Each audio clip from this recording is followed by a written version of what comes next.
Yeah, let's do this.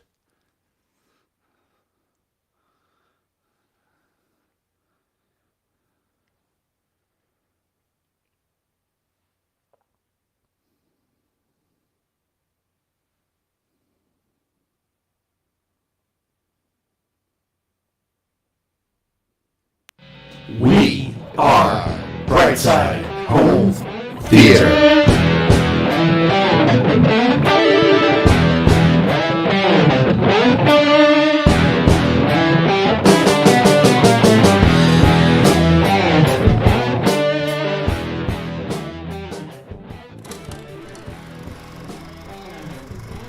Hey, home theater nerds, welcome to the Brightside Home Theater Podcast. The home theater podcast that's all about the experiences, the sights, The sounds.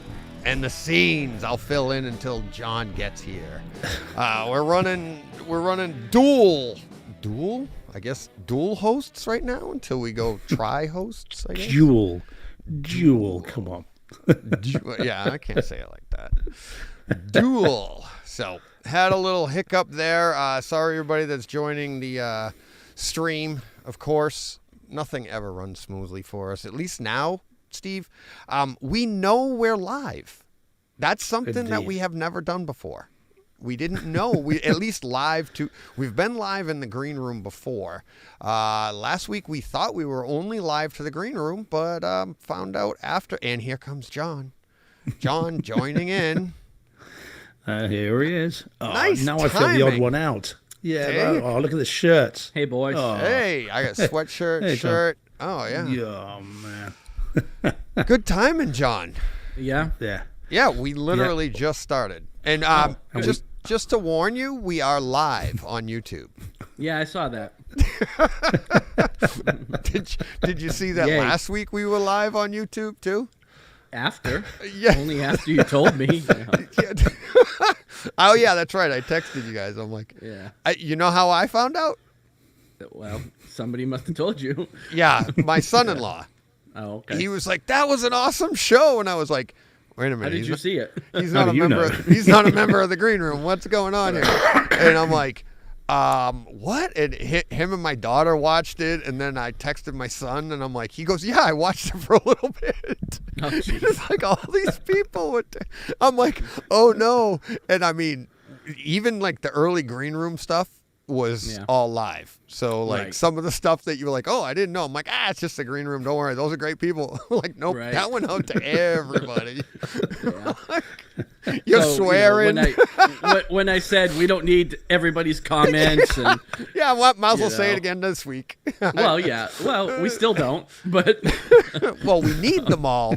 We just We need them can't all, but- necessarily read them all. yeah, there's just getting to be too many. But John Brock Anyway. is in the chat right now, and he says installing my acoustic curtains while I'm listening to you for inspiration. awesome. Yeah. Let's get to it first. Let's get the milk out front here. What do we got big coming up this week? I've got a pretty big tweak, two pretty big tweaks that I can't wait to talk to you guys about. We have a bunch of listener experiences, of course. What do we got going on for We have a experiences this really week? awesome Patreon supporter of the week. It looks like. Yeah, John This coming in week. hot with that. Can't wait to talk about that. I just saw that, but that's awesome. Yep. Yeah, Yeah, I don't have and, much this week, honestly. I'm pretty light because Same I've here. only watched And Game we'll of get to Thrones, that, too. So.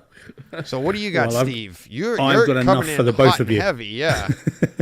Yeah, so I've got Terrifier 1 and 2, which is every bit as concerning as it sounds, which is on Blu-ray and Neural X. We'll have a talk about that. That says in the notes, do not watch, I like fellas. That's not for you two at all. No. As if there was any danger of that. No, Right. well, quite. But this is a different level of don't go near this. And then I've got We Were Soldiers on Blu-ray. That's the Mel Gibson film. And again, Neural X. Escape from Alcatraz, the 4K Kino Lorber release on Neural X. I've watched Jack Ryan season 3, episodes 1 to 3, although I know both of you are way ahead of me on that one. 48 Hours, the new 4K edition on that. and I've got Puss in Boots, the Last Wish, which is on a screener. Platoon, the new 4K reissue from Shout Factory, as well in Uralex.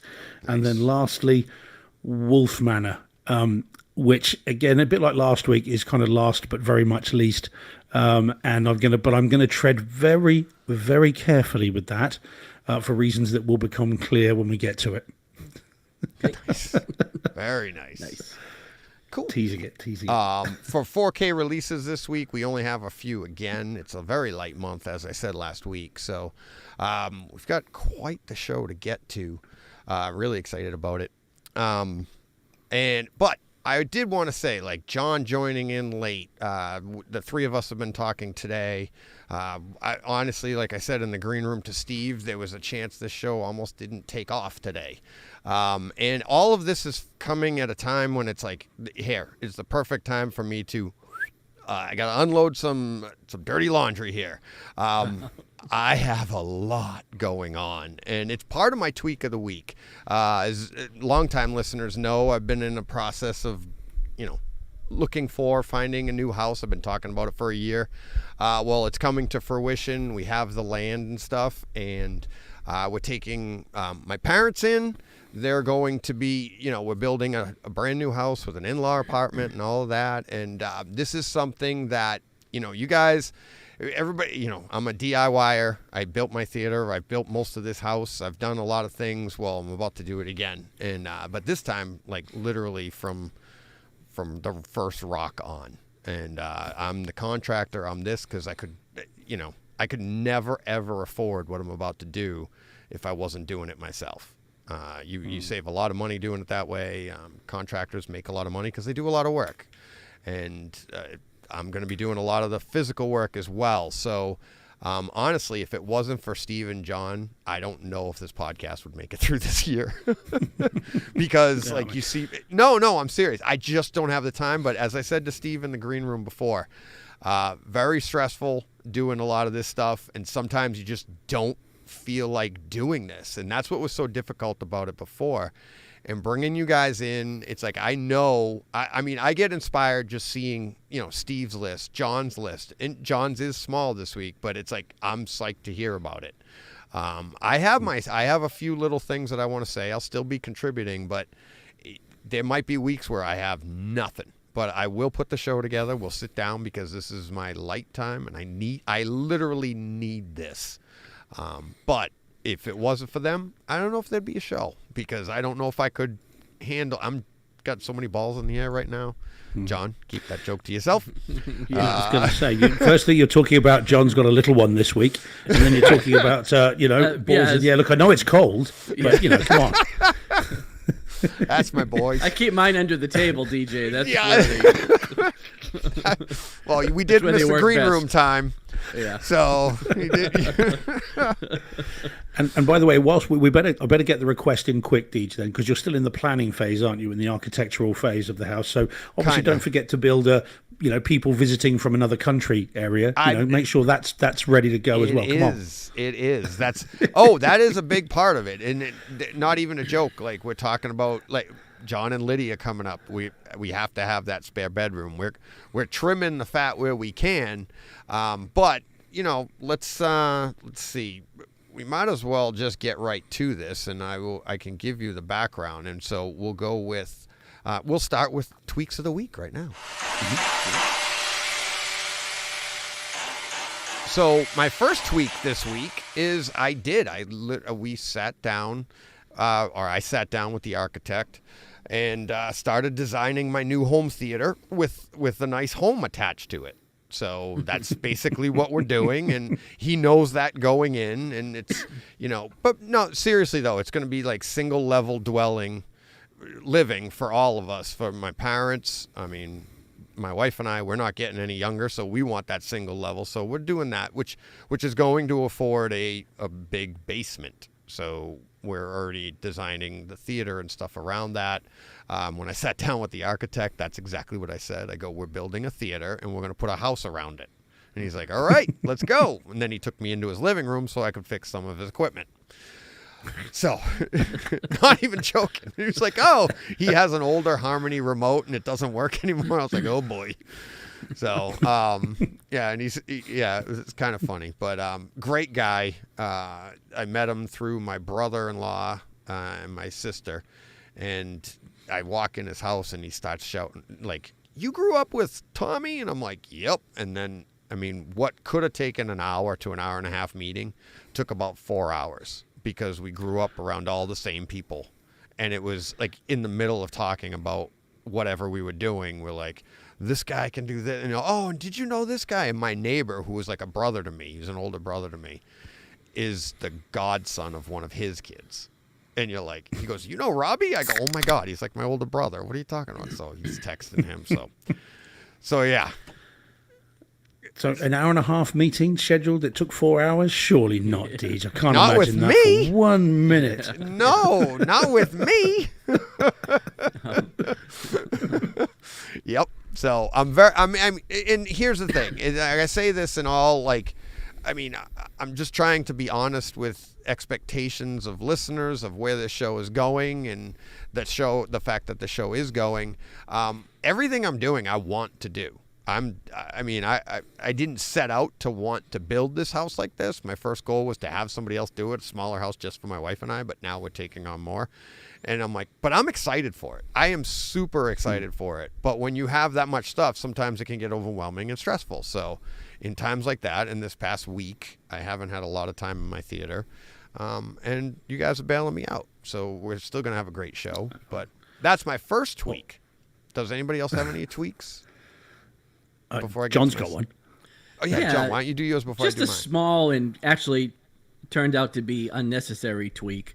But I upgraded my Apple TV 4K to the new, 2022 The newest version one? that just came out. Yeah. Yeah. Which turns out I didn't actually need to do, but I've already done it, so I'm going to go ahead and keep it anyways. But I was having an issue with my Apple TV that I thought was an issue with the Apple TV, but it turns out that it's not. And so, yeah. I mean, Yeah. I guess. That's it's nice to have you're- the newest hardware, but I was having some playback issues with a couple of different streaming services that Yeah. I thought were related to the Apple TV because I didn't see the same ones happening in my bedroom off the Apple TV I have there. But once I switched it out to the new one, I'm still having the same issues basically which is why I asked you if you were having issues with Amazon Prime a couple weeks ago. And Yeah. I have issues with Hulu for some reason, where both of those services will start any program I watch about a minute and a half into them. They'll just pause and I'll have to hit play. Like they just stop for no reason. Yeah. Like, I don't know why. And I'll have to, with Hulu, I just have to hit play and I'm good to go. With Amazon Prime, I literally have to back out of the program and start it back up again. Yeah. I don't know why that's happening with either one of them, but it's not hardware related, obviously. Or it's not Apple TV hardware related. Right. Maybe related to something else I'm doing. In your system, yeah. But those are the only two apps I'm having problems with. So I tend to think it's a software issue more than hardware. So. Has it? I mean, Deej, you've got an Apple TV 4K, the 2022 one, haven't you? I've still got the original 4K one. Is it much difference? No. Is it noticeably different? Nothing. No, it's got a little bit faster chip. It's got HDR10 plus capability, which is more or less irrelevant because nothing really broadcasts in As a that. projector. And that's really about it. It's a little bit smaller in footprint and a little bit cheaper than That's the always old nice. ones were. So Yeah, and I always, when they come out, I grab one, I throw it in the theater because I just want to see what it is and latest and greatest, and then I'll upgrade something else in the house. Like I think, the living room is the latest before that, and I think my bedroom might have been the latest before that. Or yeah, now something I've like got that. 3 in the house. Yeah. I wasn't going to do this one, honestly. I mean, I would have eventually, but not right now. But Yeah, I think like I Deej and I have got 6 each, haven't we, Deej? Is it 6 Oh, each? dude, I know I've got something 6. like that. Yeah, I have one now. I have well, I've one. only in- got 3, so I have one in a travel. We're twice as bag. bad. Yeah. yeah. Well, my daughter moved out, so that one's out of the house. She took that. So, well, apparently I'm still streaming at her house. But my son has one in his room. We do have a Fire Stick running down here in the. I was gonna say I'm stacking up about 8 Fire Sticks because every Apple TV replaces a Fire Stick. Yeah. And my projector came with a free one, and like I Amazon left you Prime one. Day at one time, I just bought one. Yeah, so I've got Fire Sticks everywhere. That none of them are being used except on my patio outside, and that's where the next Apple TV will go. Yeah. So you'll be able to use your Fire Sticks as sticks on the fire. pretty Exactly. soon. There you go. Yeah.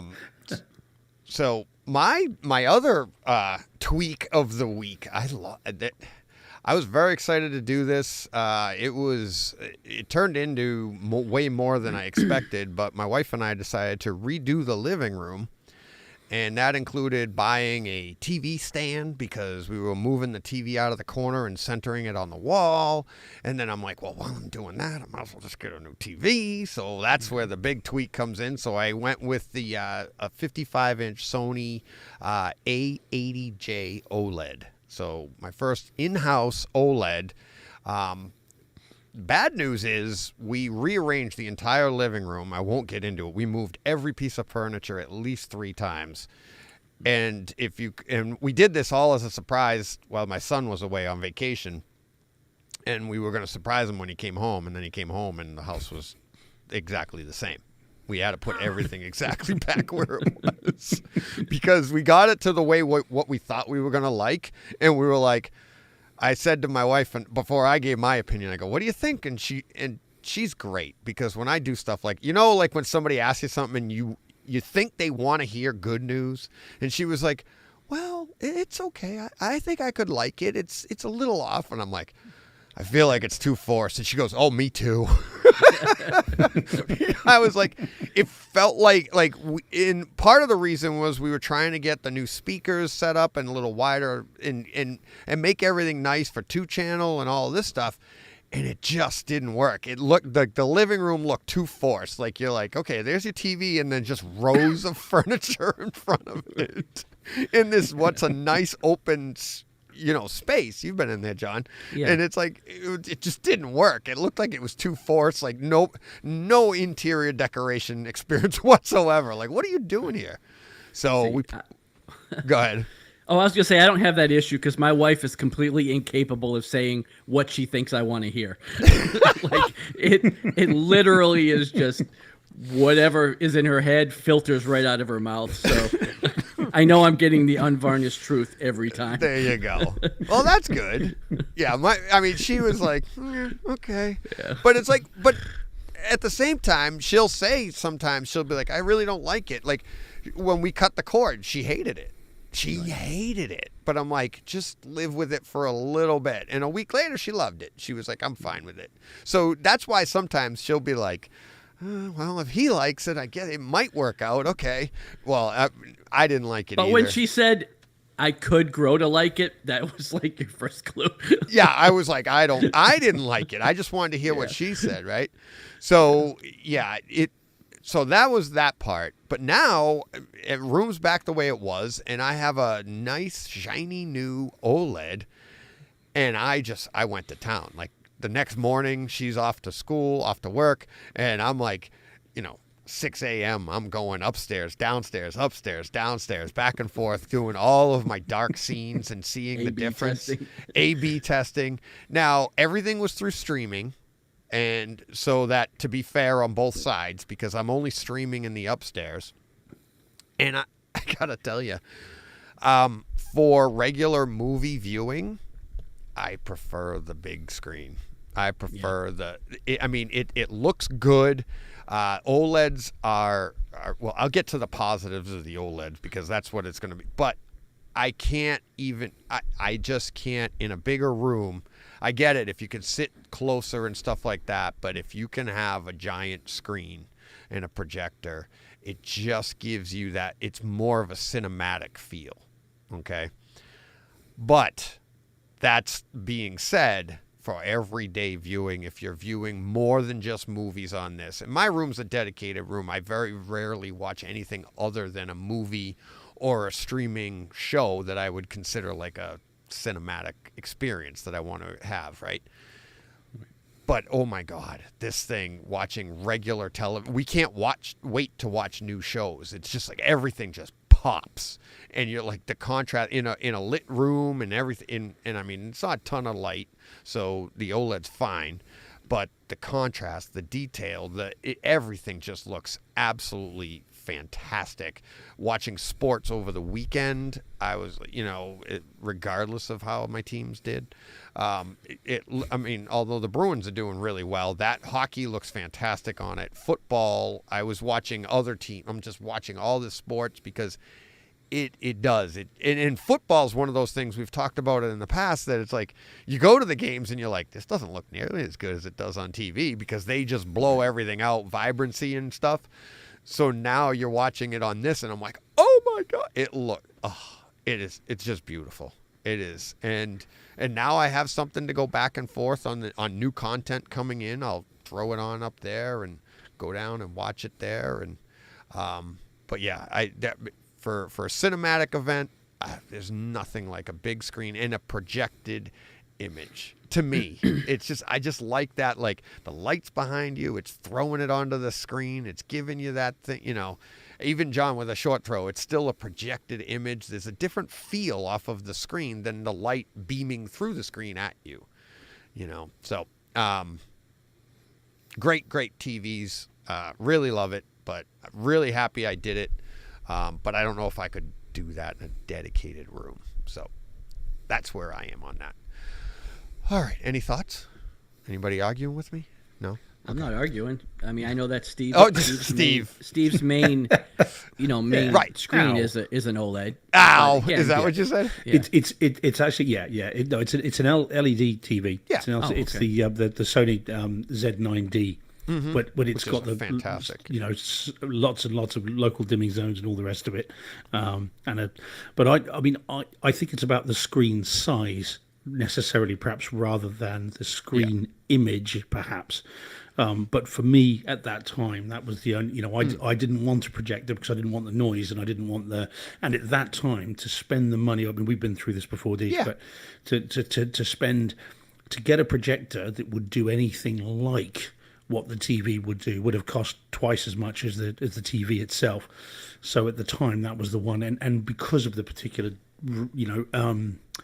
shape size of my room, I think if I go a lot larger than to make it worthwhile, you've got to go up to 100 inches and above, I would say, to make a projector worthwhile. Yeah. And I wouldn't be able to do that in that room and not feel like I'm in the front row of a screen, which I wouldn't normally do.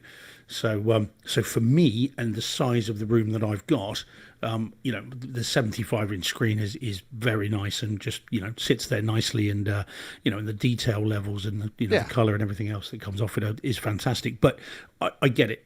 I mean, the projector is certainly something that for a lot of people, and completely understandably, it is that cinematic experience, and without that projector, you don't get it. So I understand that, but I still like my TV. Oh, absolutely. And that's the thing is, I'm not trying to say, like, don't do it this way. Don't absolutely, I'm just saying what I like, and everybody has different tastes, and it's, it doesn't mean it's right, wrong, or indifferent. I'm just saying this is how I experienced it and what I like out of it. Let's get to, we're going to wedge it in here between our listener experiences and tweaks of the week, but we didn't talk about Patreon. We didn't talk about our donation for this month. Last week we were so helter-skelter with such a big show, we forgot about some of that stuff as well. But no changes in the past week to Patreon support or boxes of popcorn. But I would like to, very special Patreon supporter of the week this week. So, I mean, this one here, it's like, I mean, I've been emotional on this show in the past. It's no secret. But, this one for the last 4 or 5, it might be 5 months now. But, I mean, he's been a great contributor to this show. Can't thank him enough. John Ciccone.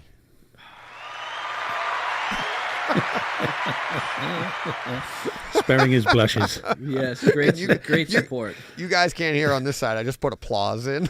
Yeah. John's doing his little thing. I mean, it worked perfect, just like we rehearsed it.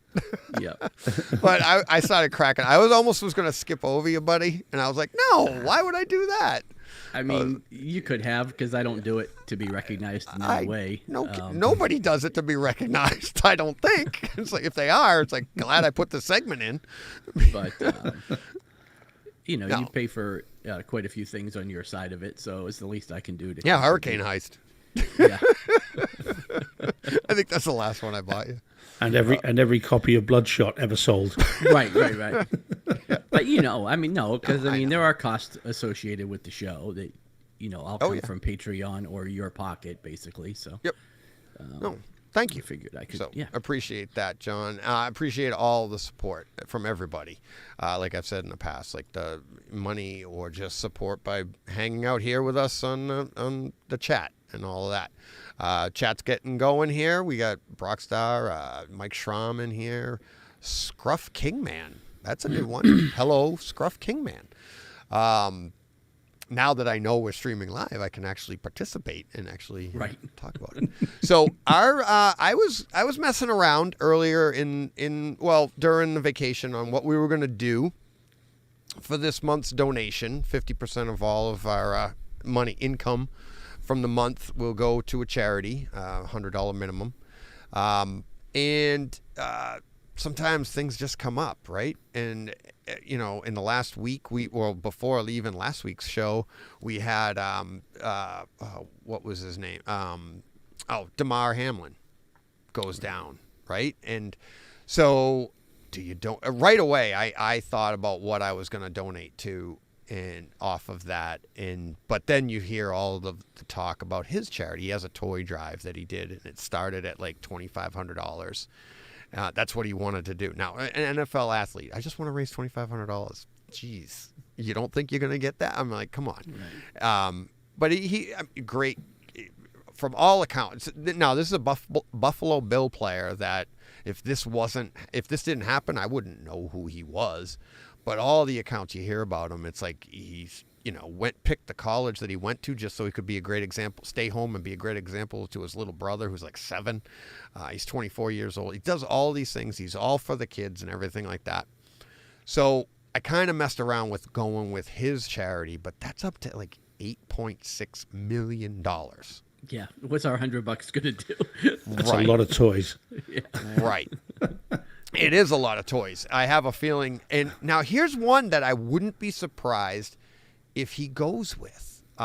This is the one that I thought of right away when I saw the incident. So I left for hockey last week, and my buddy comes out and he goes, I think I just saw somebody die on the field, because we didn't know what was happening. And you see the play, and you're like, wow. This charity, it's called Scholastic Sports Zone Foundation. And you can look it up, scholasticsportsfoundation.org. First thing right on the front page, you see a football player holding the football up, and you see an AED. If you're not familiar with what an AED is, it's the machines they use for Damar Hamlin. So it brings you back, right? It gives the electric shock to get your heart going again. Defibrillator, right? Mm-hmm. So when Joe was in high school, there was an athlete at his school that died on the field because of a heart attack, a heart condition. They didn't have AEDs in his school. So his family started this. That same family, that kid that died on the field had an younger brother, Mike, played with my son Joe, died of the same thing. So the family lost their 2 only sons to the same condition that if AEDs had been available, one or both of them might have lived. Now, the second one, Mike, died over the summer just swimming. And he didn't drown. It was literally his heart gave out on him. And he was on my son's team at the time, and we did the whole funeral and everything, met the family and all that. But we're going to donate to Scholastic Sports Zone Foundation, which basically brings AED awareness to schools and is trying to get money to put more AEDs in schools. So it's, I thought with Damar Hamlin, with everything that's going on, I thought it was a great reminder of, there's still a lot of work to be done in that area. Obviously, they said Damar Hamlin's in one of the best places to be if you're going to have that event. I had a teammate go down on the ice, and we said the same thing. It's like I say all the time on the show, I play with cops and firefighters all the time. You have a heart attack on the ice in one of my games, it's like being in the NFL. Both benches empty. They come over. Firefighters are helping. I mean, they know, boom, boom, boom. They point to right where the AD is, and then they're getting you going right away. And then you're just waiting on the ambulance, but you literally almost have paramedics on you immediately in any of these men's hockey leagues. So many firefighters and policemen play in these leagues. And knowing how to use these things is super important. So education, I've been trained just because of my experience with hockey. I get trained every year on these things. But they're super easy. And I can't tell you, it's like to get your hands on one and get trained with one is so important, because what you find out is like, they're made for idiots. Like, you don't need to know how to use them, but the biggest fear is everybody doesn't want to touch them because they're afraid to make a mistake. And it's like, it's almost like if you put the pads on wrong, the thing knows. It won't do it unless you get it right. And then and it tells you where to put them, and you're like, boom, boom, boom, and you're, and then there is some CPR involved too. So, but get trained, donate. The links are in the show notes and all that stuff. So, so you see how important it is, because it saved Damar Hamlin's life. So, all right. That was that segment of the show. All right. All right, guys. Sports Let's get Center. back. What's that? Sports Center. Sports Center, yeah. All right. Let's get to listener experiences. Hey, can I butt in and put us on the spot while we're doing listener experiences? Can you put in what? Put us on the spot. Actually, I'm going to put you two guys go on ahead. the spot. Because we had a listener question several weeks ago that we never addressed. Oh, yeah. And I'm going to put you guys on the spot. Now, I don't remember who asked the question. Okay. But the question was asked of us. Essentially, if we were stuck on a desert island and we could only pick 3 demo scenes to watch over and over again for the rest of our lives, what scenes would they be? And Steve and I answered this to you in a text message, but we never saw your answers. But I'm going to ask all of us to answer that question. Wow. All right. I can't remember what I put. Well, there you go. So that's why I said on the spot. Just the scenes? Oh, yeah. Just 3 scenes. Yeah, I do 3 remember scenes that. you could watch over and over again. Whoever asked the question is screaming right now. It was me. It was me. I don't think it was Brock, but Probably Steve. could have been. Could Yeah, have been Steve Brock. could have been Steve Brock. Yeah. But But what about movies? See, the typical lawyer in me, I'm pushing at the rules already. Yeah. So, right, but what about a movie that is a demo scene from start That's to what finish? that came well, up that wasn't in our my text. question. So however you want to answer it is Yep. fine. I'm not going to Well, that's rules easy. lawyer any of it. But I had my 3, and Steve had his 3, but we didn't see yours. I can't remember. So I don't know if you want to just do 3, 3, and 3, or if you want to go one. around the I'll table, go or- first. I'll give you Okay. one, no particular order, because you just have to have 3 on the island, and this is one I Right. would absolutely take with me. It's the first one that popped into my head when you said demo scene. It's not a textbook demo scene, but if I'm gonna live on an island all by myself and I can only have Can't be Debbie Does Dallas. Or, no. See, what might have been more fun? What might have been more fun is to see if we could guess what the other would say. Oh yeah. Because I'm thinking opening sequence to A New Hope for Deej. I'm thinking Maverick, and You are- Maverick. But No. Yeah, Maverick, and then in case they do a sequel, Maverick 2, and if they do another one, Maverick 3. No, Steve's right. Steve's the closest. Not the opening scene. Okay. Just John, with that hint, do you know what it is? You got to know now. If the it's not the- lightsaber. yeah. Yeah. It'd be It's the hut lightsaber. scene. Yeah. It's the hut scene when he first lights that lightsaber, because I think in my memory, that's probably my first favorite scene ever. Right? Like, and it's not a demo scene, but every time I hear that lightsaber, I was literally walking through the house and it came on. I don't know why. It was, maybe I was playing with the OLED and I was just walking. I had to stop and watch. And I was just like, boom. And you're like, and somebody, oh, John, you just sent it. Like, I don't even know if that's there. Did you send me that where you look into? No, it was down the end of it. That wasn't me. No. That was, he was tweeted tweeted out Todd earlier. tweeted it earlier today. Okay. Yeah. And it's like, Yeah, of course, deadliest weapon in the galaxy. And like, you Well, look I've right seen into that. it. Yeah. I've seen that meme before, but I don't know if he actually did that or not. I don't remember, but it's a great meme. But that is my first scene. Absolutely. I could watch that all day long. okay. So, Steve, you're next. I see. I think if I've got to watch it over and over, just because it's the first one that always comes to mind, and it's not a classic film, but the opening of Star Trek Into Darkness, just that opening sequence with the shifting ratios, the colors, the sound. Now, I'm assuming it's demo for audio and video, so therefore, we've got a decent. The coconuts are well positioned on this desert island. It's amazing to get that we maximum immersion. Yeah, we get Atmos. We have a demo-worthy get RO3D. theater, but we've only got 3 scenes. Okay. Right. I got you. Yeah. So they gave us a busted Kaleidescape. Well, we all have Exactly, iPads. yes. So, see, I think the opening to Into Darkness is just home cinema heaven.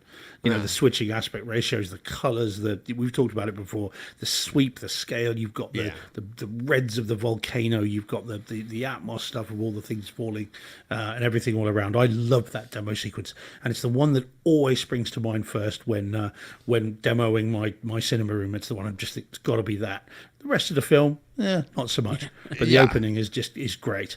Right. Oh, yeah. So that's my one.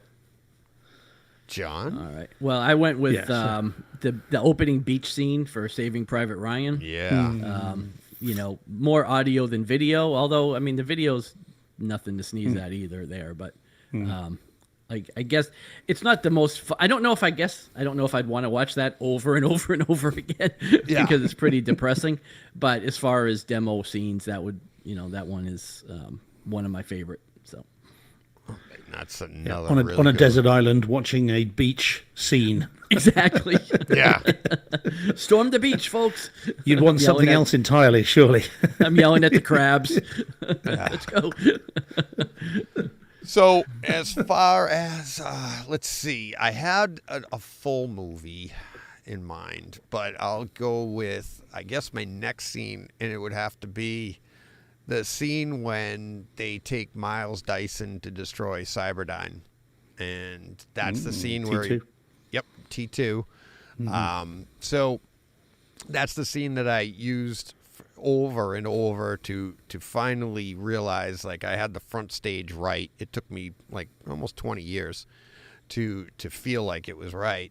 But that's where where he blows the door from one side to the other to get them out of the room. But the scene itself, from beginning, like from when they first get in there, and then, John takes the hand and he throws it off and breaks it open, and they get the chip, and then he shoots, all the cruisers and everything. But it's just it is a demo-worthy scene, sound-wise.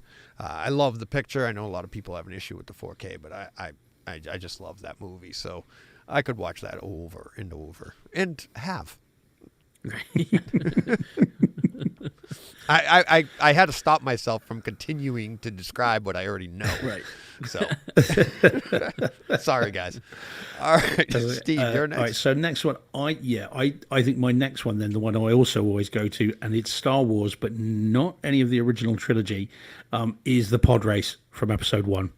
From the opening, from that very first bit where they first fire up the pod racer machines, and you just get that rumbling, thunderous bass as they start up, and of course they rev them as well, and you can just feel, it feels like you're right there, and the whole of the pod race. There we talk about pans and movements left to right, back to front. And I mean, interestingly, when that came out in the cinemas, of course, it was not that long. The home version there's a whole extra lap in the home version from the cinema. There are only 2 laps in the cinematic version.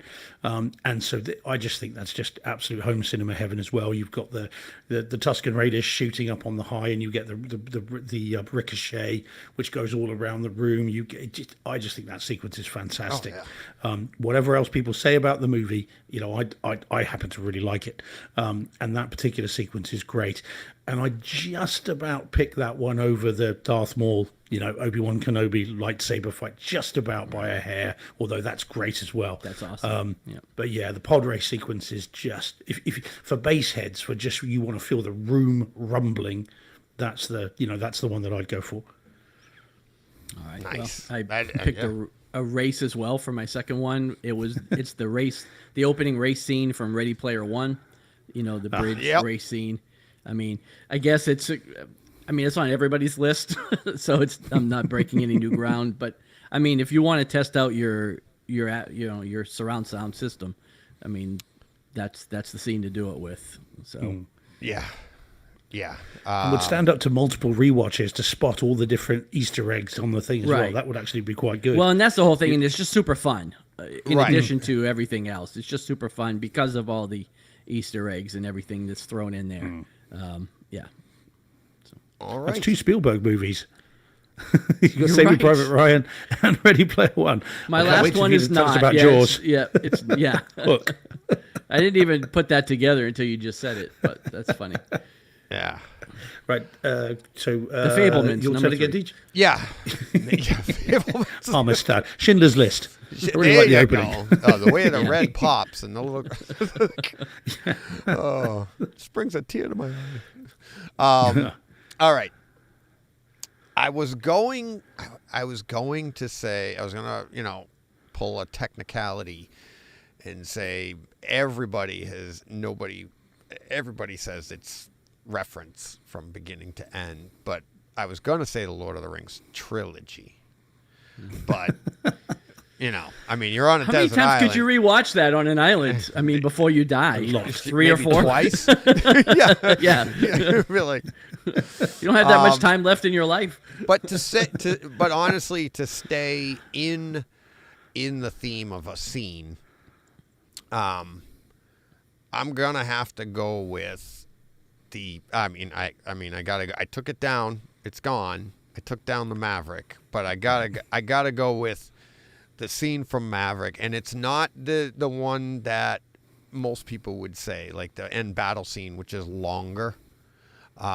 It's the scene when he first takes them up, and it's to the Who, the Who sound. They have the soundtrack playing, and he's just teaching, and they're all doing push-ups, and he's doing the thing. But it's just like, I've seen that scene so many times already, and you still get chills just watching that scene, because it's that scene to me is one. It's a demo-worthy scene beginning to end. Anyways, just picture, sound of everything about it. It's your room is alive. But then the old man versus the kids. I mean, age, wisdom versus youth, and all of the fun stuff that goes on there. It's just a fantastic scene that even stranded on a desert island, it would just make me chuckle, and just be like, can't wait to get home and teach everybody how to live on a desert island. So, all right, Steve. Okay, now I'm going to go with one that I don't think most people would choose, but I'm now thinking not so much home theater as rewatchability. Okay, so that's what I think I'm going to go with this time. And I'm simply, and if I say to you the word Portals, would you know what I'm talking about? Which film? It's the name of the music that plays over this sequence. Oh. Yeah, it's called Portals. No? Portals. Okay. Yeah, no. Okay. Submarine movie? I will go with Avengers Infinity War. Oh, when they first, forgive me, Endgame. Sorry, Endgame. When they first come back. The music that plays over that is called Portals, and I think that's the name of the chapter. So you get amazing home cinema as well. You get the crumbling buildings when Ant-Man arrives. Spoiler alert, everybody. I don't want to get told off again. I've got history with being told off for spoiling Marvels. So, talking about, by the way, that Ant-Man trailer today. Have you seen that? That looked absolutely phenomenal. Anyway, when Ant-Man goes into Giant Man, and just you get all that stuff. You get all the lightning and the thunder and the fighting and everything else. So that's great. But the music on that is absolutely awesome, and I could just watch that all day. You know, when Cap first, again, spoiler alert, picks up Mjolnir and you know, and all that stuff. It's just such a cool scene, and if I've got to watch it over and over again for the rest of my life, I want something that I can watch over and over again, but also still looks and sounds absolutely amazing. So yeah, I'd have that one. I think we had that. We talked about that in the text. It was like it is a great scene. It's a long scene too. You get a lot of mileage out of that scene. It's like 30, 40 minutes long, isn't it? If you start right when they first, not when they first come back, but when the battle first starts taking place. Great. Yeah. That's a great scene. Great scene. Yeah. Good job, Steve. And that's very kind of you. Now, I'd suspect that's completely different to whatever I put in that text. I don't remember what you put in there. Yeah, I'm beginning to think, I barely remembered what I put in there, but I just knew we never talked about it. I know I had something different. I know I had the lightsaber in mind. Other than that, I probably have Maverick in there, but yeah. And there's other ones. You can. That's what's great about it, and it's funny. Love and Thunder in the chat says, "Whoever posed this question in the first place, well done. This is a great little segment. Not so little anymore, but yes, it is a great question. Good job, John, remembering. Well, I'm not even done. I know you're not. That's I got my third one. No, I thought we went with the Fablemans. Yeah. No, yeah. But I'm gonna stick with the music theme as well. Because my third scene is the Wembley scene from Bohemian Rhapsody. Yes. I mean, the Wembley concert. It's again, you have the Dolby Atmos.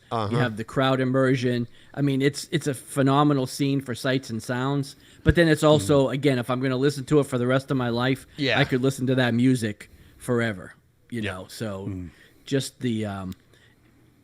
I mean, I think it was masterfully done, that scene. If you watch like the original in the added features, I mean, they do such a great job recreating shot for shot, isn't it? Yeah, shot for shot, and it's awesome.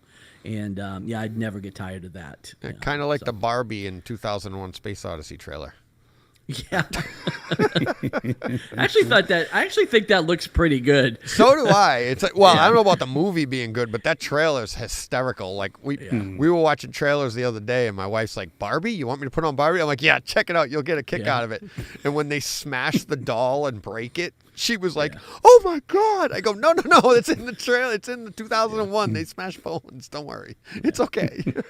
But it should be actually a pretty fun movie. Margot Robbie is going to kill it, I think. Yeah. So, but yeah. Well, we talked last week about the most anticipated movies of this year. But as I said, after that trailer earlier on, Ant-Man is suddenly gone to the top ones. I thought that trailer looked incredible. You know, that stuff about really it doesn't matter who wins as long as we both lose. It's just like, whoa. Yeah. What a line. Yeah. Oh my gosh. That got me going. Like I said before, I'm not a big fan of that's a bad way to put it. Ant-Man's not my favorite series so far in the MCU.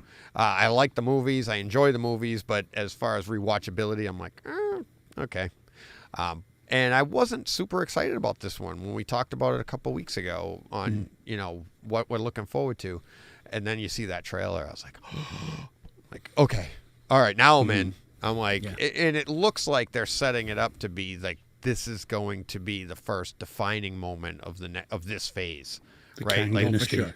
I'm hoping like not only is it going to set us up for what we're going to be going into, but it's also going to be like the culmination of what we've already seen. Kind of like that middle ground where, which we had. It feels like it's going to be like maybe a little bit like Civil War was, and how we were. That was a Captain America movie, but there was a little bit more than that in it. So right, it was Avengers 2.5. Yeah. Now you guys are the comic guys. I defer to you on all things comics. Well, no, you guys had a comics podcast. I can't compete with any of that. But and I always really liked the character of Kang in the comics. Those looked really cool. And when I saw the kind of the way they were going to do it in live action, unusually for Marvel, I thought it looked a bit hokey and a little bit stupid, to be honest, and I didn't really like it in was it Loki? Yeah, you see him it is Loki, in Loki, isn't it? Yeah. We saw him in that, and I remember when he said Kang, I'm thinking, what? what? This is not good. And yet, having seen it in this particular trailer anyway, suddenly you're thinking, oh, okay, there is some threat there. The costume does look quite good. And so anyway, I know we don't normally talk trailers, but that was just such a cool one. Yeah. And I've been sort of let down by a couple of the most recent Marvel movies. So I was, that just sort of got me jonesing ready for, whatever's coming next, which of course is the whole point. So yeah, no, it was good. Trailer did its job. Yep. Did this. Oh yeah. Anyway, I'll stop talking trailers now. Yeah. Right. All right. That was a great one. We're still in listener experiences. So, Steve, you want to take this first one? Audio file? Yeah, the audio file, etc. Yeah, we'll try to be okay, quick right. with Sounds like the King and I, isn't it? Etc. Right, anyway. So this is from Jason's story, and it says, "Hey DJ, fun to hear the start of your audiophile journey. Loved the Brent Butterworth and SVS shows talking about 2-channel, etc. And as a reminder, from the Takeover Tuesday I did with you, I do a lot of 2-channel and showed you the large vinyl and CD collections. I recently upgraded to what is or should be my end game turntable, which is in the price range of a Kaleidescope. Goodness me. Anyway, if you ever want to do a Takeover Tuesday about audiophile in an HT, I would love to talk to you about it. I still use my YPAO in my analog chain, sacrilege in some circles, and we can talk about cleaning vinyl, bracket vacuum machine, ultrasonic machines, I have both, and bracket mastering, digital sourced vinyl, high-res downloads, SACD, DVD audio, etc., or just chat about and not as a podcast. Other notes, I love Nick from SVS talking furniture. I have a BDI audio cabinet and a TV console. They're designed by someone who actually uses AV gear, plus huge added bonus, they ship fully assembled. Only adjust shelves or flip doors if necessary. Take that, IKEA. And your unofficial poll, Northman, great home theatre experience. Meh on the movie, Jason's story. Can I just add, boo? You don't have to like his opinion, but you have to respect it. I'm only kidding. Yeah, No, I know. Jason, you're welcome back anytime. It's Takeover Tuesday, whatever you want to talk about. And what I love that, this is what I love about this podcast and what I love about sitting down with people and getting them in here. It's like, where else in the world can you hear about, like, I use my YPOW.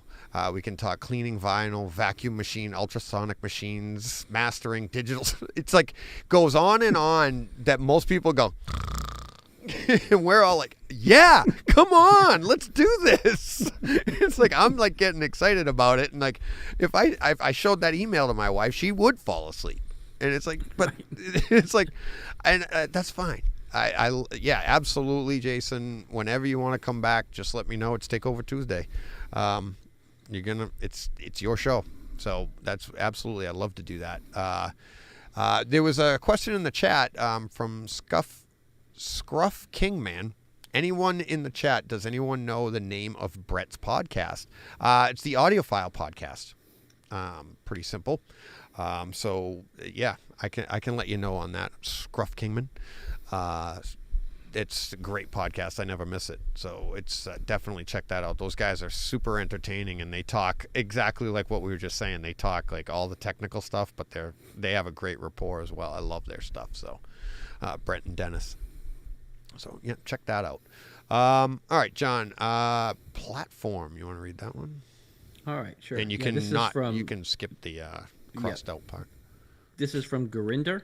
Yep. It says, "Hi DJ. I finally watched something at a similar time that you guys mentioned it last week. Smile and Glass Onion. With the new voices being added on to the intro, it is starting to sound scary. I wonder what it says if played backwards." It says, "You mentioned you were going to be making a platform for your seating so that you could easily move it. What type of design were you going with? Once all my other HT stuff is done, I want to build something that the front row can rest on. That way I can move the front row 90 degrees and make it more conducive to conversation. Have a good one, Gurinder." Yeah, Gurinder, thanks for the email. And yeah, it is nice when you actually watch or listen to something topical that we just talked about. That's kind of fun. Right. But yeah, no, what I'm doing in my theater is at least under the seats that I want to be able to slide and move, easily. I'm putting hardwood down instead of carpet, because carpet, tends to be a little bit more difficult to slide things around on. So I'm going to put hardwood down, and the seats should still be secure when we're sitting in them, but you can slide them around a little bit easier. So there's other ways to do it too. You could do it with carpet if you wanted to, Gurinder, and put they have the little furniture coasters you put on them, and then on carpet that's like sliding around on ice. I didn't want to go in that direction. I thought that would be too much, but that would be, if you plan on moving it a lot, then I would maybe look into doing that. And but yeah. All right. YouTube comment from Vibe Installs. Happy New Year, DJ. Is that a new intro? Yep. Is there some audio? I think DJ, I just edited that one, man. I think we did this last week. Yeah, that's why I was just reading that. Sorry, I just took it out super quick. I just saw it. Sorry.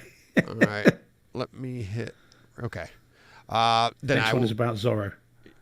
The next one is about... Yes. From Blue Wave. Yep. Thanks, Steve, the producer of Brightside Home Theater. Blue Wave on YouTube says, talking about last week's live stream, says, great show, guys. I recently picked up the Mask of Zorro 4K disc, and it surprised the hell out of me. Great wide sound stage, good bass, and the picture was great. What catalog titles have you guys recently watched / experienced that really surprised you?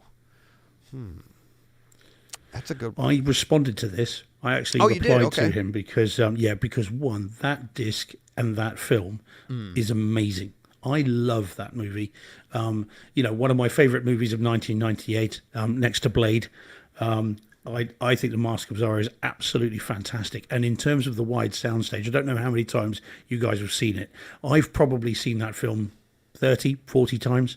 And from the very beginning, when he walks off screen, off stage, from stage left, I suppose, but from our right, and he walks, and you can hear the footsteps coming, and then he comes on screen. Talk about pans, then comes on screen. Then you get that lovely wide cut, the Z cut, and you get the flame that goes with it, and that goes off screen as well. So it comes right across the screen, and then he walks off again, and then you get this sort of like a panther growl, and then it goes into the text. It's fantastic. If you guys haven't seen it for a while, it's really good. The Blu-ray's great, but the 4K disc is it's a Sony disc, so of course it's awesome. But it is great, and that's another potential demo sequence. Just for a few seconds, it's really, really good. I love that movie. Yeah, I bought the disc. This is another one of those where I haven't watched the entirety of it, but the same thing, when that disc come out, I heard a lot of good things about it, so I started popping it in, and just to watch a couple of scenes. Same thing. It's, I watched that movie I don't know how many times on Laserdisc. Loved that movie. But it's back in that, then you had Desperado back then. There were a bunch of movies that came out in that same kind of, almost like, didn't it seem like smaller indie type films, but they weren't, you know what I mean? Like, I don't know why. It just felt like they weren't as, and we don't have, and I guess that's what people are saying now. We don't have a lot of that going on now. We have, it's either big blockbusters or we stream something, right? Yeah, and, as I said, it'll be on Netflix now. Yeah, exactly. But yeah, that one, just you mentioning it now, and Blue Wave mentioning it, I want to kind of probably grab that on Kaleidescape and give the whole thing a whirl. It's really good. Is, yeah, I know that it's a good film, and it's a fantastic disc. And the soundstage on that, again, it's like one of these lovely discs where someone takes the walls of your theater and just goes like that, and it feels like they've just you're now in a massive auditorium rather than in your room because of the way they use the Atmos on it. It's a great film. And directed by Martin Campbell, who of course directed Casino Royale, GoldenEye, and he's a Kiwi, so he's obviously cool. But there we go. I actually have two answers for this, because I would say the go-to for me, if somebody asks like, what's a movie that surprised you was that good? The first one that jumps to mind is Lucy. I was not expecting that. When I first put that on to do it as a podcast here, and I was like, holy, I didn't remember that. I can't remember how long it had been since I watched it. I knew I loved the movie. It was a fun movie. But then the bass at the opening of that, and then the scenes in general, the 4K picture, the everything about it just literally blew me away. I was just like, I couldn't believe it. And that's why I bring it up all the time. It really is. It's one of those sleeper home theater hits that really, if you own a theater, you need to have this in your collection. But where he said recently, and this one's kind of weird, and it did surprise me. It really did. Thor: Love and Thunder. I wasn't expecting that. I was hoping, but I wasn't expecting that to be as good as it was. I mean, that is one, like we say all the time, like Sony has great discs, and we wish Disney would put stuff out like this. Thor: Love and Thunder is one that really, they kind of knocked it out of the park, and it rival, it's up there with a good Sony disc, in my opinion, and that surprised me.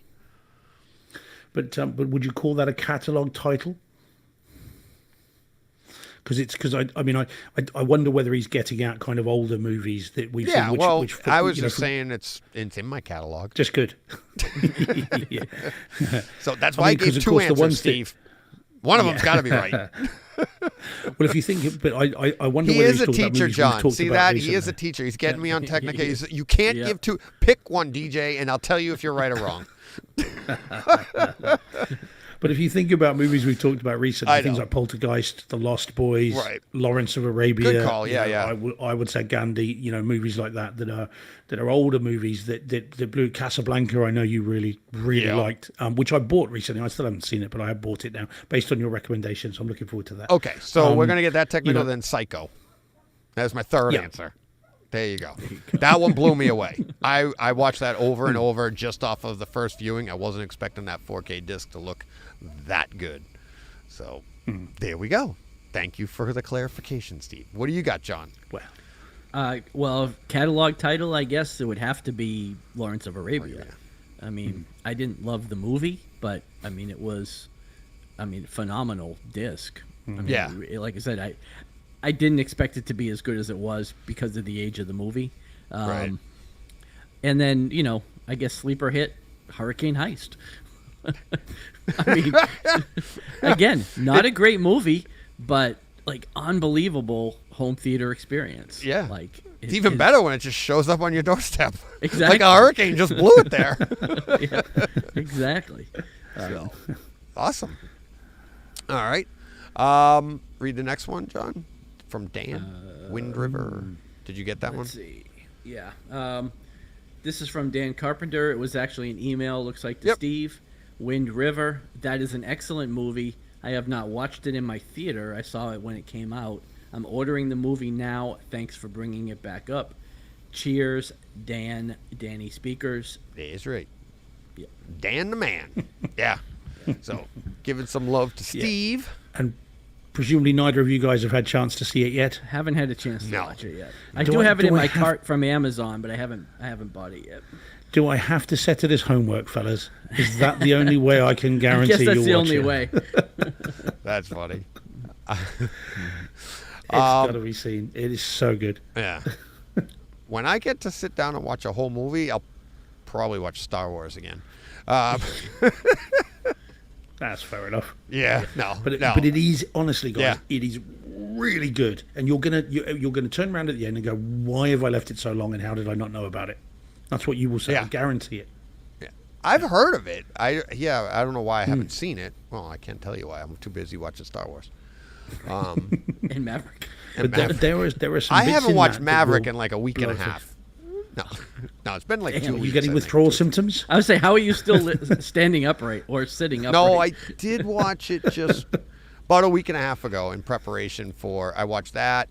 I watched scenes from the Batman. I did because I was really going back and forth on my top 20, of 2022. It was close because I have so much love for the Batman and the artistic thing, and I had to go back and forth. But I mean, come on. So, all right. Next comment is from I'm a little chilly willy in Southern California. He says, hey guys, bros, was completely sideswiped by my comment at timestamp, and he gives a timestamp from last week, 1 hour, 30 minutes, and 34 seconds. But that was probably on the live stream, which will be different on the regular Right. one. But I'll speak proper English. Sorry, Steve, not posh British English. I think it means posh. Yeah. Well, it says that's why I said posh. Yeah. Steve, always correct for this comment. Sorry. Not Brock. He said he's not Brock's friend, though I wish I could have met him prior to him moving to Texas. Listening to this broadcast, part 3, a day later, my nickname came from growing up with the Chilly Willy cartoons, and because of my smaller petite stature of capping at 5'4", it became Little Chilly Willy at school, eventually to Willow after that movie was released, and then Free Willy after that movie was released. I'd rather stick with the current Little Chilly Willy. Yeah, that does seem to be smarter, because Free Willy, you may end up with needing Steve's expertise. Yes. Thanks again for the shout out and the love, this current Three Amigo panel. Thanks, Chilly Willy. As soon as I saw Chilly Willy, I thought of the character. Plus, he has it as an emoji, but the cartoon, right. yeah. I love Chilly Willy. I love that cartoon. So, thanks. 5'4". That's a little bit. That's a little bit on the height challenged, I guess you call it. No comment. No comment. How tall? That's a funny thing is when you meet people, when you talk to people online, you don't know until you meet them in person, and then I'd be like, I'd meet Steve in person, and be like, hey, Steve. No, I'm 5'11". I'm I 5'11". know. I'm just kidding. But you don't know. Like I know Tom. I know Tom Andrews rather short as well. But you'd never know that watching him on YouTube, and you watch it. But then I haven't met him in person, but we've talked cycling stuff. And I get his, and I think he's like 5, mid fives or something like that, which is rather short, and he says it all. Riddle me this then, chaps, because I did actually look something like this up the other day. Bizarre, I don't know, I can't remember why. How tall is George Lucas?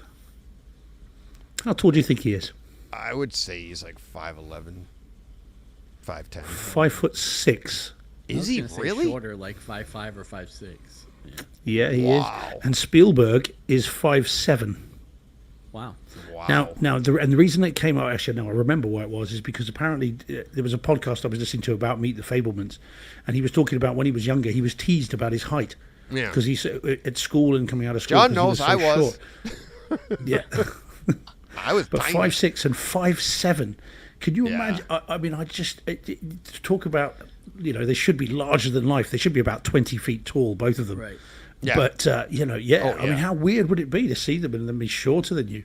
It would be very odd. Yeah, you have no reference. You have, like, and I'm like only about 5'7" and a half, so. yeah, and you're taller than that, no? Not really, no. I'm not that tall. Okay. How about you, Deej? You're 6 foot plus? No, I'm like 6 feet, 5'11", 6 feet. Oh, okay. One of my For licenses some reason, I got 6. 6'2". Yeah. I had 6'2" in my head because I thought you might have said it somewhere. No. Yeah, 6 feet, 5'11" now with my age, but yeah, it's no, I'm not. Yeah, it's, but yeah, all right. But yeah, it is funny when you meet people that you've talked to online for a long time, and then you meet them in person, and you're like, oh, okay, that's reality. All right, and it goes the other way too. You're like, whoa.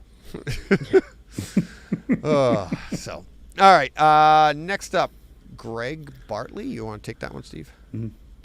Yeah, there's going to be a caveat at the end of this, though. So Greg Bartley commenting on the last best home theatre experiences, of 2022. Yep. YouTube video says, Greg Bartley says, I watched and really enjoyed House of Dragons. If you had to demo one episode, which one would it be? Like DJ, I watched it on Kaleidescape. Had a plenty awesome experience. Now, my caveat, guys, I still haven't seen it. Spoilers, please. None. Yeah. Yeah, we won't. We just won't answer it. Well, yeah. I know that one's tough, Greg. Sorry, guys. Sorry. Greg, Sorry. next time, Greg Bartley. I believe he's in the chat as well. Yes, he is. Greg's in the chat. Yeah. Sorry, Greg. Next time. When Steve mentions it, bring that question up again, and we'll ask. Because I have a great, there's a couple of There's a whole episode I love. But yeah, it's a great question. But once Steve comes on, and yep, we know what it looks like. We've I have seen got it. I swear. I've just not seen it. Steve's showing the box cover. Okie dokie, for those in the audio only podcast. Steve's like, see, proven I haven't watched it yet. It's still in the box. Not even in bring that cardboard back up cases again. yet. And Greg says, gotcha, sorry. No need to apologize. I'm the one who should be know. apologizing. Everybody on the planet's seen it apart from me. Exactly. People have seen it, argued about it. It's been fantastic. So, can't wait for Steve to see it. I'm sure an argument will I'm ensue. looking forward to it. And of course, I'll, grammatically be incorrect, and he'll correct me. Even when I misspell somebody's name as I speak it. Right. That was the best Actually, one. can I say, while we're talking about here that, we go. I was quite good last week. What I you? was Oh, quite you good last gotta week because compliment yourself. Okay, we got time for that. Yeah. Did you see your thing last week about the box of popcorn that was actually spelled box of poo corn? No. Did you see that last week? No, I didn't I say a Obviously word. I not. was so close. Oh, it must I have didn't killed catch it. you. I would have said it probably. It killed him so much that he remembered to bring it up this week. Right. So he's no longer good. Right. I was so well behaved. It's I'm just about to ruin delayed it all. badness. Yeah, it's just delayed. Yeah. It was a whole week I managed to hold on to that. So I thought Right. that was quite good. Yeah. Driving to work, poop corn. I can't believe he's. Oh, all right. Who's reading next? We got Blue Wave. again. It's me. You? This is a YouTube comment as well Yeah. from Blue Wave. Best home theater experiences of 2022. No one better than Ralph Potts on Blu-ray disc and 4K reviews. Freaking awesome episode. In no particular order, the best HT experiences of the year: The Northman, Dune, Top Gun Maverick, Jurassic World Dominion, Ambulance, The Batman, Spider-Man No Way Home, The Godfather, Lord of the Rings, Rings of Power, The Atom Project, Ghostbusters Afterlife, Fantastic Beasts, The Secret of Dumbledore, and Morbius. A bunch of those made our lists. Some of them did not. Morbius was the one that Ralph and I were didn't- talking about in the podcast that we didn't mention the name because it didn't make the lists. But Ralph and I actually, he was the one person of the reviewers. A lot of the reviewers will, like home theater reviewers, they review the movie and they don't like the movie. So they're like, yeah, don't bother buying it. And then I'm like, Right. That's what I love about Ralph and Mike too over at AV Nirvana. They do the same thing. It's like they'll tell you, and I love those reviews that the movie might not be great, but you need to get this because of this. And when Ralph had written his Morbius review, it was like he's like, hey, look, this isn't the greatest movie, but boom, it is just a fantastic home theater experience. And I texted him, I'm like, you got to do a show. We got to talk about this right now. And I had said to him, I think it could be up for, home theater experience of the year. And he was like, maybe, but, the movie's this. And then lo and behold, it didn't even make any of our list because it was such a great year. But it is. Well, I haven't even watched it. I mean, I've seen the movie, but I haven't watched the disc yet. I do Oh, my own God. it, but I haven't watched it.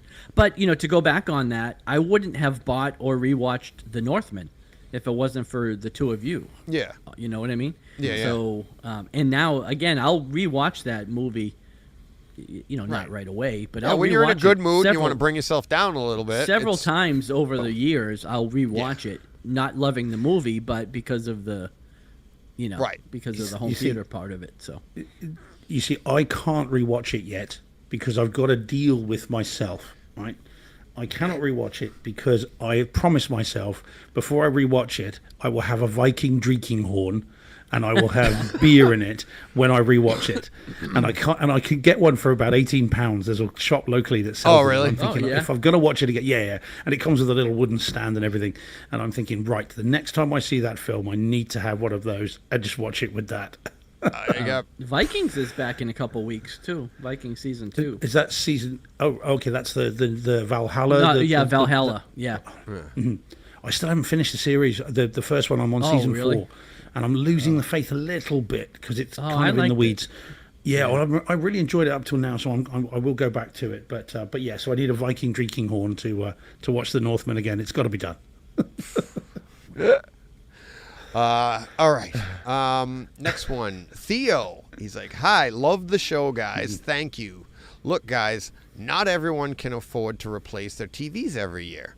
People bought their HDR TVs, but they were not really good HDR TVs. You cannot expect people to keep buying new TVs every year. On average, HDR movies are graded around 300 to 600 nits on average, and that's on a good day. It's not a standardized system. Grading is all over the place. Just my thoughts. And no, I agree. Tell and everybody to do that? Yeah, did we No, say no, that? no. Yeah, I don't remember that. I know exactly, or I think I know exactly what he's commenting on, and it's a great comment because we take for granted, like when we say stuff, and what we were talking about is, and it's my opinion of like HBO Max and what they did with, House of the Dragons and how they pushed those scenes. And I had said in Best Home Theater Experiences, one of the things I like about that is they're pushing people to get new tech. Because people are at home and it's like if your display can't see it, it's like, well, this new tech can handle it. And Theo's right. Not everybody has the capability to just be like, wow, I can't see, my show the way I want to see. Exactly. The TV I just replaced upstairs is probably almost 10 years old, right? And it's like, and I get it, and but that doesn't take away. I agree 100% with what Theo's saying, but it doesn't take away from the fact that new tech exists, and I like content that pushes that stuff because even in our world, like when Atmos came out, if you were my accountant, you're like, oh crap, here everything goes because I need to find a way for me to get that tech into my house. And now that's going to mean how do I manage the actual house itself and the holes in the ceiling and all that, but the budget on what it's going to take. And it's like, there's all of these things. And it's like, and Theo's right. It's like, not everybody has that capability. So, but I still appreciate the content that pushes the idea of getting that stuff, and to sit here and be like, well, I don't want to talk about this because not everybody can get this. It's like this isn't that forum, and it's like this is where we talk about all the fun stuff, even stuff we can't get, and just have fun with it. And but that's a great comment, Theo. I appreciate it 100%, and you're absolutely right. It's great to keep in mind. And I think, to be fair, we don't talk generally on here about tens of thousands of dollars worth of stuff. We, as you say, we don't tend to get all that technical. We talk about movies. We talk about the experiences, as you said, that I think appeal to quite a wide base of people. We're not just talking about, you've been brilliant about the Kaleidescope and talking about how, well, look, I managed to get this and it's great, but there are loads of really good discs out there. Do you see what I mean?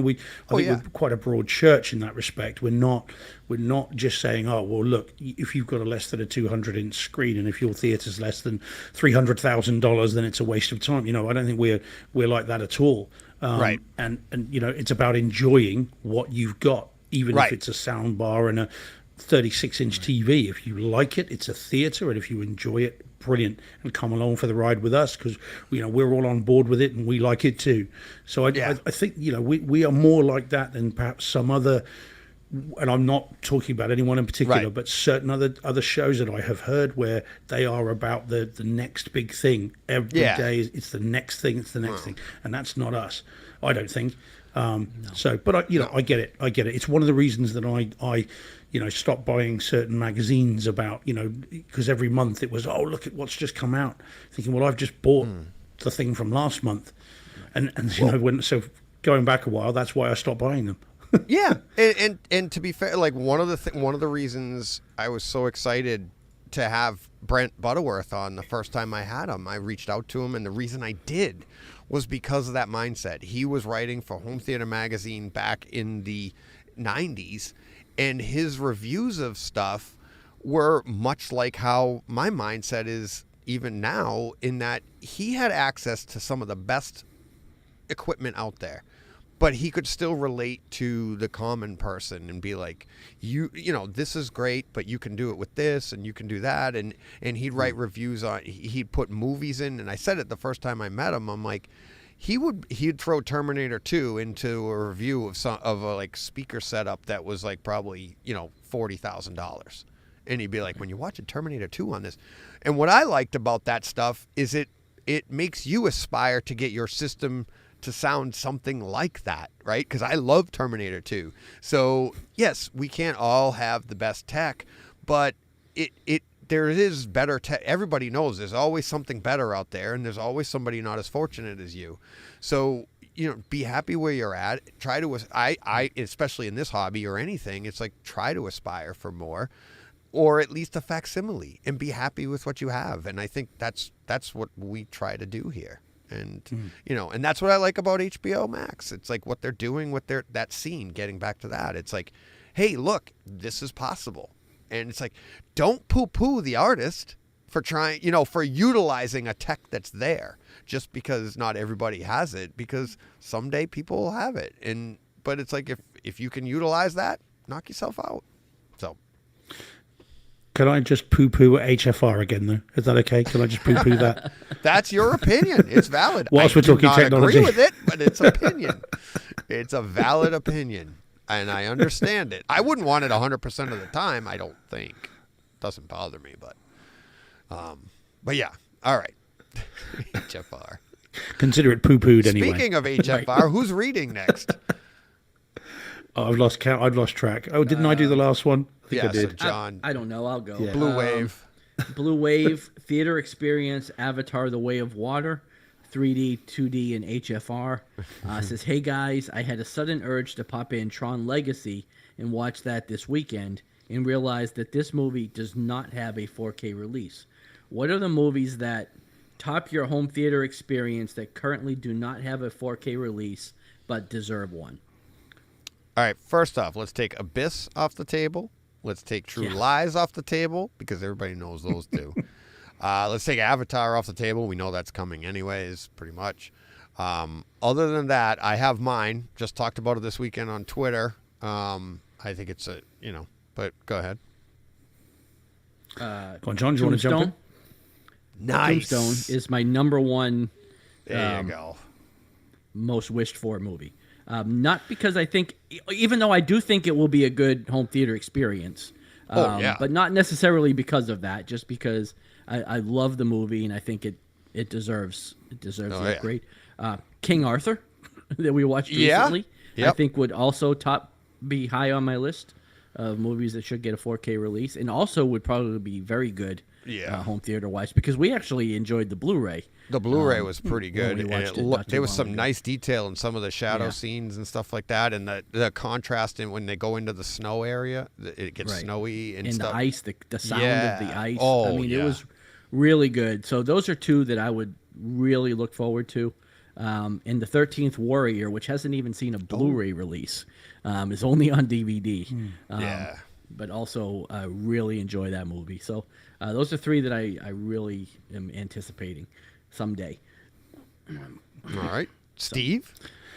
I think if we're going to have Tombstone, and I absolutely would love that, only please if we can have the theatrical and the director's cut, though, because the director's cut on that is really nice, and I'd want to have the choice. And so leading off from that, another Western that is, whenever someone says, what are you waiting for in 4K? Dances with Wolves. I would absolutely love to have that film in 4K. I mean, I love the movie, and I've got the US Blu-ray, but the one that came in it looked like an old Western sort of notebook, didn't it? Yeah. And no, I love that film, and that was a DTS demo disc back in the day. The opening sequence on that was something that was on the DTS disc, so that would be a fantastic home theater experience, and I would love that film. So that one I'd really like. Other end of the spectrum a little bit, Blade 2. I'd like for a 4K release of Blade 2, just because, again, that should be pretty amazing. I think the 4K would probably show up some of the effects work, but because some of the CG characters in that were pretty low res even back in the day, and the 4K will just shine a light on that, quite literally. But I'd go with Blade 2. trying to think of any others. I suppose that's probably it initially. But as I say, whenever someone says it, the first thing I think of is Dances with Wolves, and that's before The Abyss, and that's before True Lies, and so I suppose Aliens actually as well. Aliens, yeah, 4K. I was Yeah, gonna say that would be one. very nice. Yeah, I'd like that. Yeah, sorry, sorry. Dean. No, that's Great okay. minds. That's Think alike. okay. See, that's what it is. So yeah, Aliens, and then because we got Alien, and but that looks fantastic. But the other one, it just came up this weekend. I was mentioning it on Twitter, and it's Strange Days with Ralph Fiennes from 1995. I've never seen it. Never Oh seen my it. God! Apparently, it's out over there on Blu-ray. It's not even on Blu-ray over here. Okay. I just bought it on Amazon, and I'm importing it apparently, but you can buy it here for like $13 and get it in. But it's Region. It's Region 2, Region which lock. I can't. My Blu-ray won't play it, but if I upload it to the Oh, yeah. Zapedi, I'll be able to get it.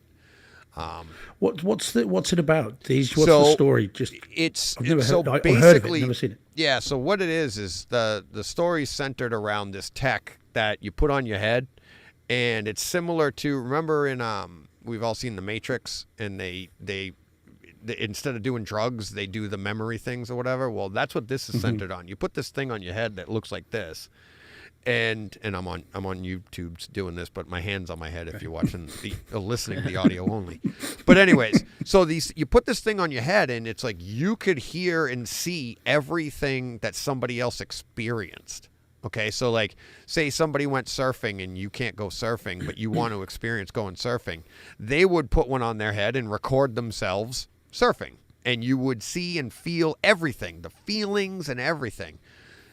And well, of course, you can imagine the technicalities of this kind of tech, that there's some legalities to it, and there was a black market for it, and the movie kind of centers around that. I believe it was the year 2000, New Year's or something, and it's really good. But the movie's good, but not only that, I like the story, but the home theater part of it is when they put this on people's heads, you go into their mind, but then your room goes in. Now you're hearing like you're in somebody's head. So if that person is hearing something over on the left rear, you hear it on the left rear. And in 1995, watching this on Laserdisc in my living room, it's like this was a demo disc beginning to end, that people would come over and be like, watch this scene, and that when the head moved, the sounds moved, and people would be like, hey, you come over here, blah, blah, blah, and it would echo weird and stuff, but it moved. Really, really fun home theater movie that if it got a 4K with Atmos, and I don't honestly, I don't think you need it. We could just get a nice Blu-ray of this and we upmix it. It's going to be amazing. Well, Deej, you've just sold me. I've just ordered it on Amazon. Literally. You might have heard the little beep of my email. That's telling them I've just got the order through. So, yeah, I think you'll like it. And you've seen it, John, haven't you? I have not, actually. You haven't? Never seen it. I thought we talked about that a while ago. No, but I saw all the Twitter conversation the other day about it, but I haven't seen it. Yeah, it's a Catherine Bigelow movie, so she made some great films. And what's her name is in it too? The who's the actress that's in it? The one I didn't look. I just saw everything on the cover. She's good. She was in. I think she was in. I'll just go on. It's really, really good. Ralph Fiennes is good. It's the whole Angela Bassett, Juliette Lewis. Juliette Lewis. That's what I was thinking. And Angela Bassett's awesome too. Yeah. And written and produced by one James Cameron. It's not an HFR, is it? Deej, tell me now if it is, because I'll cancel my order. Well, to be fair, HFR back then was probably like 1080p in 1995. So, yeah. No, it's really good. All right. Who's got Van Ghoul? Me? Yeah, can do. Yeah, do you want to do it? Yeah, I'll do it. Van Ghoul. I agree with what you guys said about my email. I think anything extra like a soundbar and 2.0 or 3.1 sounds better than your TV speakers. It gets you thinking on what the content you watch can sound like. We all started out somewhere in our home theater journey and grew from there. So, yep, that's what we were saying, because he was like, until you experience, I think he was the one that said, till you experience it, you don't know what good sound is, or not, you don't appreciate it until you hear it. But yeah. So, thanks. And then this last one here, I love this. It's the first time I've seen this. Go ahead, Steve. Read that one. Yeah, of course, Ken. So this is from someone who, I don't know, have you heard of this guy called Mike Schramm? Yeah. Schramm? I'm not sure. I don't know. I remember. You know. New listener. Anyway, he's yes, quite new contributor. He said that it looks at the tweet saying and a picture saying, I started my Laserdisc collection today. Here are my first 3 pickups. And he's accompanied that with a picture of 3 Laserdiscs: Die Hard with a Vengeance, and T2 Judgment Day. And we've subsequently learned, I think, and I don't think Mike will mind us saying, will he, that the purpose of getting them is not to watch them, but to just display them. Yes. And that's what, when I saw that tweet, I was going through and I just happened upon it. I don't think we were tagged in it. And I was just like, oh, cool. I'm like, oh, did he? And I start going through the comments because I'm like, did he get a Laserdisc player? I'm like, that'd be so cool. And it's even cooler that he didn't. And he said, just to be clear, he said in a later comment, he goes, I just want to decorate with them. And I was like, oh my God. I have a stack literally this high of Laserdiscs sitting right outside this room that I want. They're all like T2 I already have on my shelf. Die Hard's already on my shelf. But I want to frame them. I want to decorate with them. Nelson, one of our listeners, been on the show a couple of times. He actually has some framed Laserdiscs that he's had done. And they take them out of the sleeve. They use, it's fantastic. It looks great. But what I thought was really cool about this is the first time that I've seen where somebody that's never experienced Laserdisc is just going and buying an old medium to decorate with. And I think, and what's weird to me is this is like my goal medium. That's how far back my home theater started. John and I were like, I can't wait to get the best someday, Laserdisc. And now that is so far in the rearview mirror, people that have never experienced it are using it as a decoration. John and I, that was like if you don't have a 4K anything yet, I'm hanging 8-track tapes on my wall. Right. It's like, I feel like, but you know what? But to be fair, I don't think anybody ever said, I want to grow up and get an 8-track player, right? Right. So like John and I have been doing this since before we could get to Laserdisc, like Kaleidescape. If you don't have a Kaleidescape, you're like somebody 50 years from now hanging up a Kaleidescape image or something. I don't know, but like that's what Laserdisc was like back in the 80s into the 90s. And when we finally achieved were like that, $70-$80 a pop. They were not cheap. Early on in the 80s, yeah. And then it came down to the low price of 40, 50 bucks. Yeah, $40 to $50 each. Yeah. Although to be fair, VHS discs were $40 a piece at the time. Well, yeah. Well, VHS were like, if you didn't return unless one, you lost one $80 from the video store, and then it was $130. Right. But yeah, it's just so cool that it's like, you know, and it just brought me back to like my history of this and just and I'm not being demeaning, and like he's using it as decoration because I'm doing the same thing, and I think it's awesome. And they are beautiful to look at, especially if you go on Nelson's any of his images, has like I said, it's framed professionally, and they look awesome. So great job. All right, the last one from Gurinder. Yeah, this is one I copied and pasted in earlier, guys, just so you know where this has come from. Because Gurinder sent this earlier today. Now it might be though a little bit spoilery. So I don't know, John, if you want to read it, whether you want to kind of pick and choose your way through it. It's about Smile. I think I put it in maybe just to torture you a little bit. You did. It is a bit spoilery, but you don't have to worry about me. I'm not going to see it. It's been out for a little while. So this is from Gurinder. Hello. Looks like both of you watched Smile. One enjoyed it and the other not so much, if I recall correctly. I watched it over the holidays as well with my cousin. Was it just me, or did the monster look like Marilyn Manson? I don't remember enough to comment on that. Blocked it out.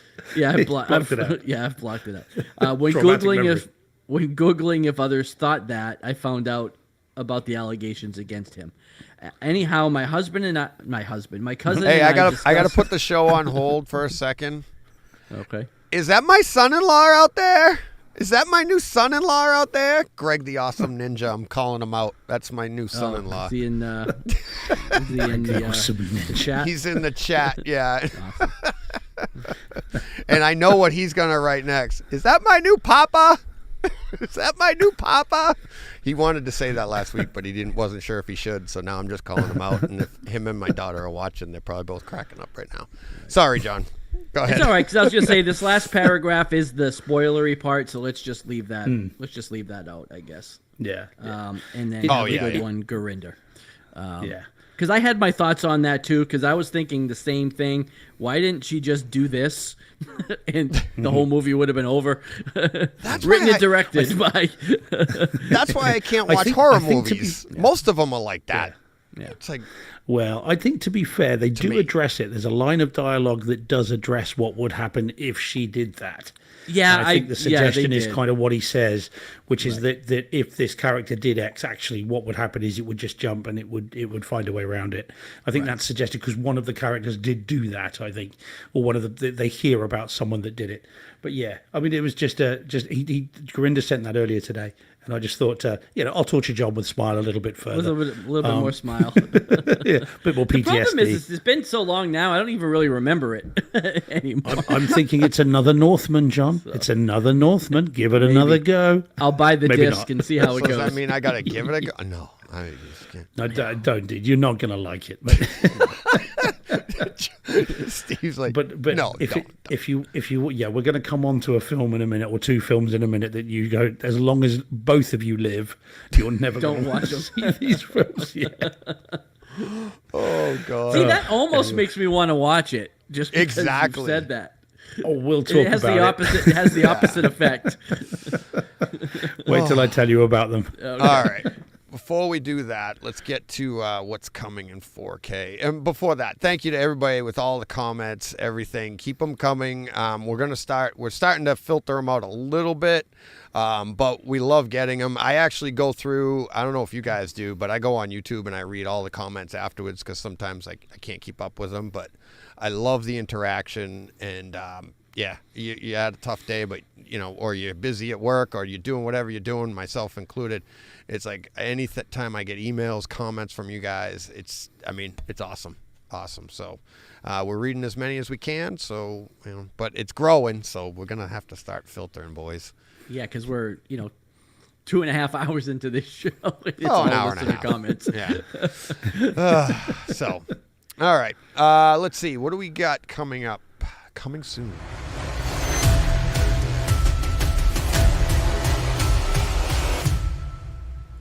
All right.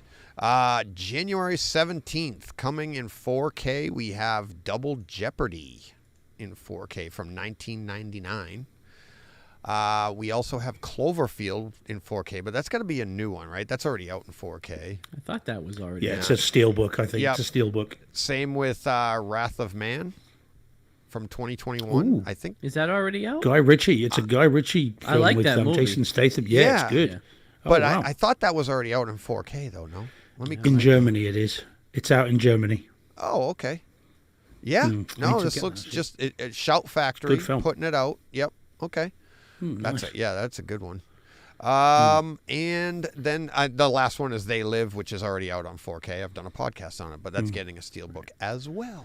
So Just for those that might be watching this side of the pond, on Monday we've got Black Adam finally, and we've also got Halloween Ends on Monday as well. Those are ones that I'll be picking up, even though Halloween Ends was not particularly great, but I've got to get it. So I'm looking forward to trying that again. I actually said when we saw that maybe the disc would be pretty good. So I'm interested to hear what you think of that. But yeah, that'll be good. So I'm looking forward to Double Jeopardy. I might grab that, especially if that pops that's up a good on. film. Yeah, if that pops up on the Is Kaleidescope. that Ashley I'll try it. Judd? Ashley Yeah. Judd, yeah. Ashley Judd. Yeah, oh, look at that. Check out my memory. Right, fine. I know. Yeah, I thought it was. Yeah, it's quite one of those 90s kind of mid-tier thrillers kind of. Yeah, they were Tommy Lee the Jones. sort of movie that Yeah. would absolutely debut on Netflix these days, but are actually decent, Yeah. solid movies. That you just wouldn't go to a cinema to see.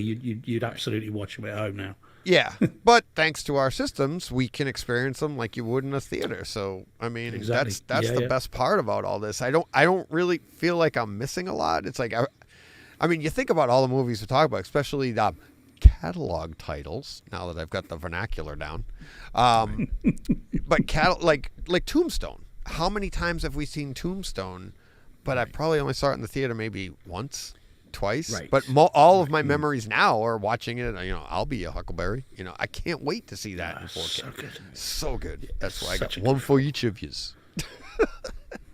You see that I'm Your Huckleberry is a great one. Also, the other line is that you tell him that hell's coming. Is it hell's coming and somebody's coming with him? Or Oh, no. Yeah, hell's You tell coming him with I'm him. coming and hell's coming And with hell's me. coming Hell's with me. coming with me. Yeah. Kurt Russell. My favorite. By the way, I'd say my had favorite the- line is smells like somebody died. That's just awesome. I had the chance to potentially have lunch with Kate Hudson a few weeks back, who of course is Kurt and Russell's Goldie Hawn's daughter. Yeah. She was in Glass Onion, and one of the producers that follows me on Twitter had said, "Oh, do you fancy going out for lunch with?" And it didn't happen.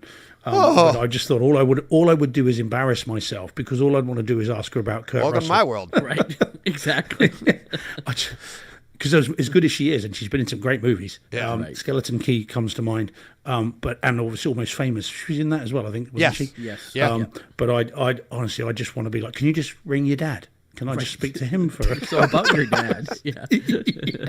I just make such a fool of myself. I just couldn't. Oh, nothing wrong with that. That's how I started this podcast. Dad, you're gonna make a fool of Yeah. yourself. I know. Yeah, but Kurt Russell's got guns. That's true. Right. Tango and Anyway, Cash. sorry. Oh. The Thing, Big Trouble in Little China. Oh, you know, big- I mean, yeah. you know, Death Proof. I mean, as I said, and Yeah. even up to Bone Tomahawk. You know, I mean, even the more recent movies, I would embarrass myself no end. Nothing wrong with Because that. I still think he should have been an A-lister, and I don't think he ever has been. He's very close to it. When Yeah. Tango and Cash was probably the height in terms of, because he was toe to toe with Stallone. That's sad. But I think it was. I think that was the time where he was at his absolute right, peak. but to think but that, I like, don't of think he's all- ever quite hit A-list. Yeah. To think of all the movies that he's done, all the great Overboard. movies. Oh yeah, Yeah. To be, With Goldie well, Hawn's, no, where- Tombstone. You know, Actually, I mean, that's a good movie. but to say like Tango and Cash was the movie itself Was his is peak. it can't compare. Yeah, to but not Tombstone. quite. But in terms of his notoriety, though, Right, that was his peak. That was the I'm toe to toe with Sylvester Stallone, both names above the title. That is, I have Right. arrived, and yet, and I don't think he ever quite hit the A-list, which is such a shame, because if ever there was someone who should have done, it was him. I mean, Yeah. he's fantastic. So as I said, I would bore the hell out of any his daughter just asking about his dad. Sure, she's been there before, though. Yeah, exactly. Well, Hey, yeah, great to but, meet you you. know. I love your dad. Oh, thanks. Yeah, although she is very good in Glass Onion. To be fair, she's very good at that. She is. Yeah. Anyway, sorry, chaps. All right. Oh, no problem. No problem. All right. We ready to get to our real HT experiences? Sure. All right, is. Steve. Steve is. Why don't He's we got them all. let's Steve go first? All right, okay. Let's get Terrifier 1 and 2 out of the way. Okay, Please do. and I'm going to keep this quick if I can, although I could do a podcast just on this. Right, so Terrifier 1 and 2. Should have So put it there in were listener two- experiences. Yeah, that's it. Yeah, just doing it right at the beginning. So these are two movies that come on two discs in a set. So one was from 2016 and the other came out this year. Horror films about a character called Art the Clown, who essentially stalks and kills. Both of these films have, and I mean this very literally, the most graphic violence and kills that I have ever seen committed to film. Wow. They are unbelievably violent, and it to the point where it's not even torture porn, it's not even horror porn, it's way beyond that. They are, I think, misogynistic. I think they are very, very, very strange movies, but they will become important films for those that I think like horror, and I know you two don't, and this is why it says, for those that obviously haven't seen our notes, it says literally, as we mentioned earlier, Terrifier 1 and 2, Blu-ray Neural X, do not watch, fellas, because it's not, I mean, for anyone that is not a diehard horror fan, these movies need never be seen. There were stories, they may be apocryphal, but there were stories of Terrifier 2, which had a theatrical release where people were fainting, being sick, an ambulance got called to one showing where people were just lost their minds, and I can see why. Is this a genre of like horror that's kind of like hot sauce?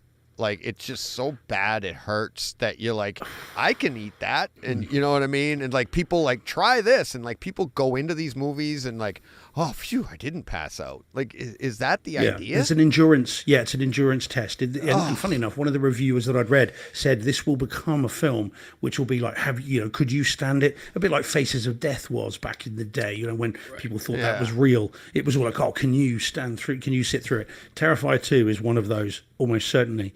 But they are films, as I say, they'll become important because they've pushed what has been committed to film further than ever. The writer-director of both of them is a guy called Damien Leone, who's an ex-special effects guy. So, of course, it's all practical. There's very little CG, if any, in these. It's all practically done. But boy, oh boy, oh boy, oh boy, does this just... I mean, I wouldn't even know when to begin to explain to you just kind of how, some of the deaths and the mutilations in this, it is absolutely unbelievable. But so, as I said, if you are a horror film fan, these will become important movies, and perhaps you might like to see them. Home theater wise, it's very stylized, so they have been made to look like old fashioned, drained color movies. They're shot digitally, both of them, but the color's been drained from them. It's very front centered. There's not a lot of surround activity, at least not, I didn't find that there was. So yeah, for hardcore, and I mean a very hardcore horror fans only, otherwise everybody else steer clear, because you're just going to be appalled. It's the kind of film you'd turn off. I think there would be a lot of people that would be, I'm not going there. Yeah. Yeah. And for you two, that's not part of your homework. Nope. I'm not going to do that to you. Thanks, Although, Pete. again, I'm slightly intrigued. I am not. Just don't say I didn't warn you, mate. I am not. I'm not going to do it. I'm not. I'm not slightly intrigued. I just want to test my stomach, and see if I can do it. I have a pretty solid stomach, but... Yeah, I mean, I'd be fascinated to hear your views, John, but don't buy them. Whatever you do, don't buy them, because you'll never see them again. That's for sure. Anyway, that's the first. All right. Thank you for that. All right. Coming in hot. All right, I went through it, so you didn't have to. There you go. Thank you. Why don't you lighten the room a little bit more here and talk about We Were Soldiers then, Steve? We'll go, because you have plenty. Okay, yeah, of course, of course. So We Were Soldiers, the Mel Gibson film, which its full title is We Were Soldiers Once But Young, based on, well, at least it was, and they've changed the title. That's what it was on release, but they've changed the title because it's easier just to say We Were Soldiers. Yeah, I didn't know that. Yeah, it was based on the book. The book is called We Were Soldiers Once But Young. So true story about the Da Nang Valley in Vietnam. And this was a random rewatch for me. I just pulled it off the shelf and thought, do you know what? I'll give that another go. You guys have seen it, I'm assuming. Yes. Both of you seen this? I don't know. Oh, really? I'm surprised. Okay, it's a true story of Hal Moore. Yeah, he's Colonel Hal Moore. They basically dropped into the Da Nang Valley, and these 60-odd soldiers helicoptered in. And they have to essentially they walk into an ambush and have to survive, and it's kind of what happens, and it's quite a harrowing story, some very difficult scenes, and it hews very close to the true story from all I've read afterwards, and on IMDb and everything else. As a home theater experience, the video is very grainy. It was shot on film, and I think the grain has been heightened. I suspect there's digital grain added to this because some of this is so grainy as to be, quite distracting. But the audio on it is really nice. And this has a DTS 6.1 DTS-ES mix on the Blu-ray. And I haven't encountered one of those for ages.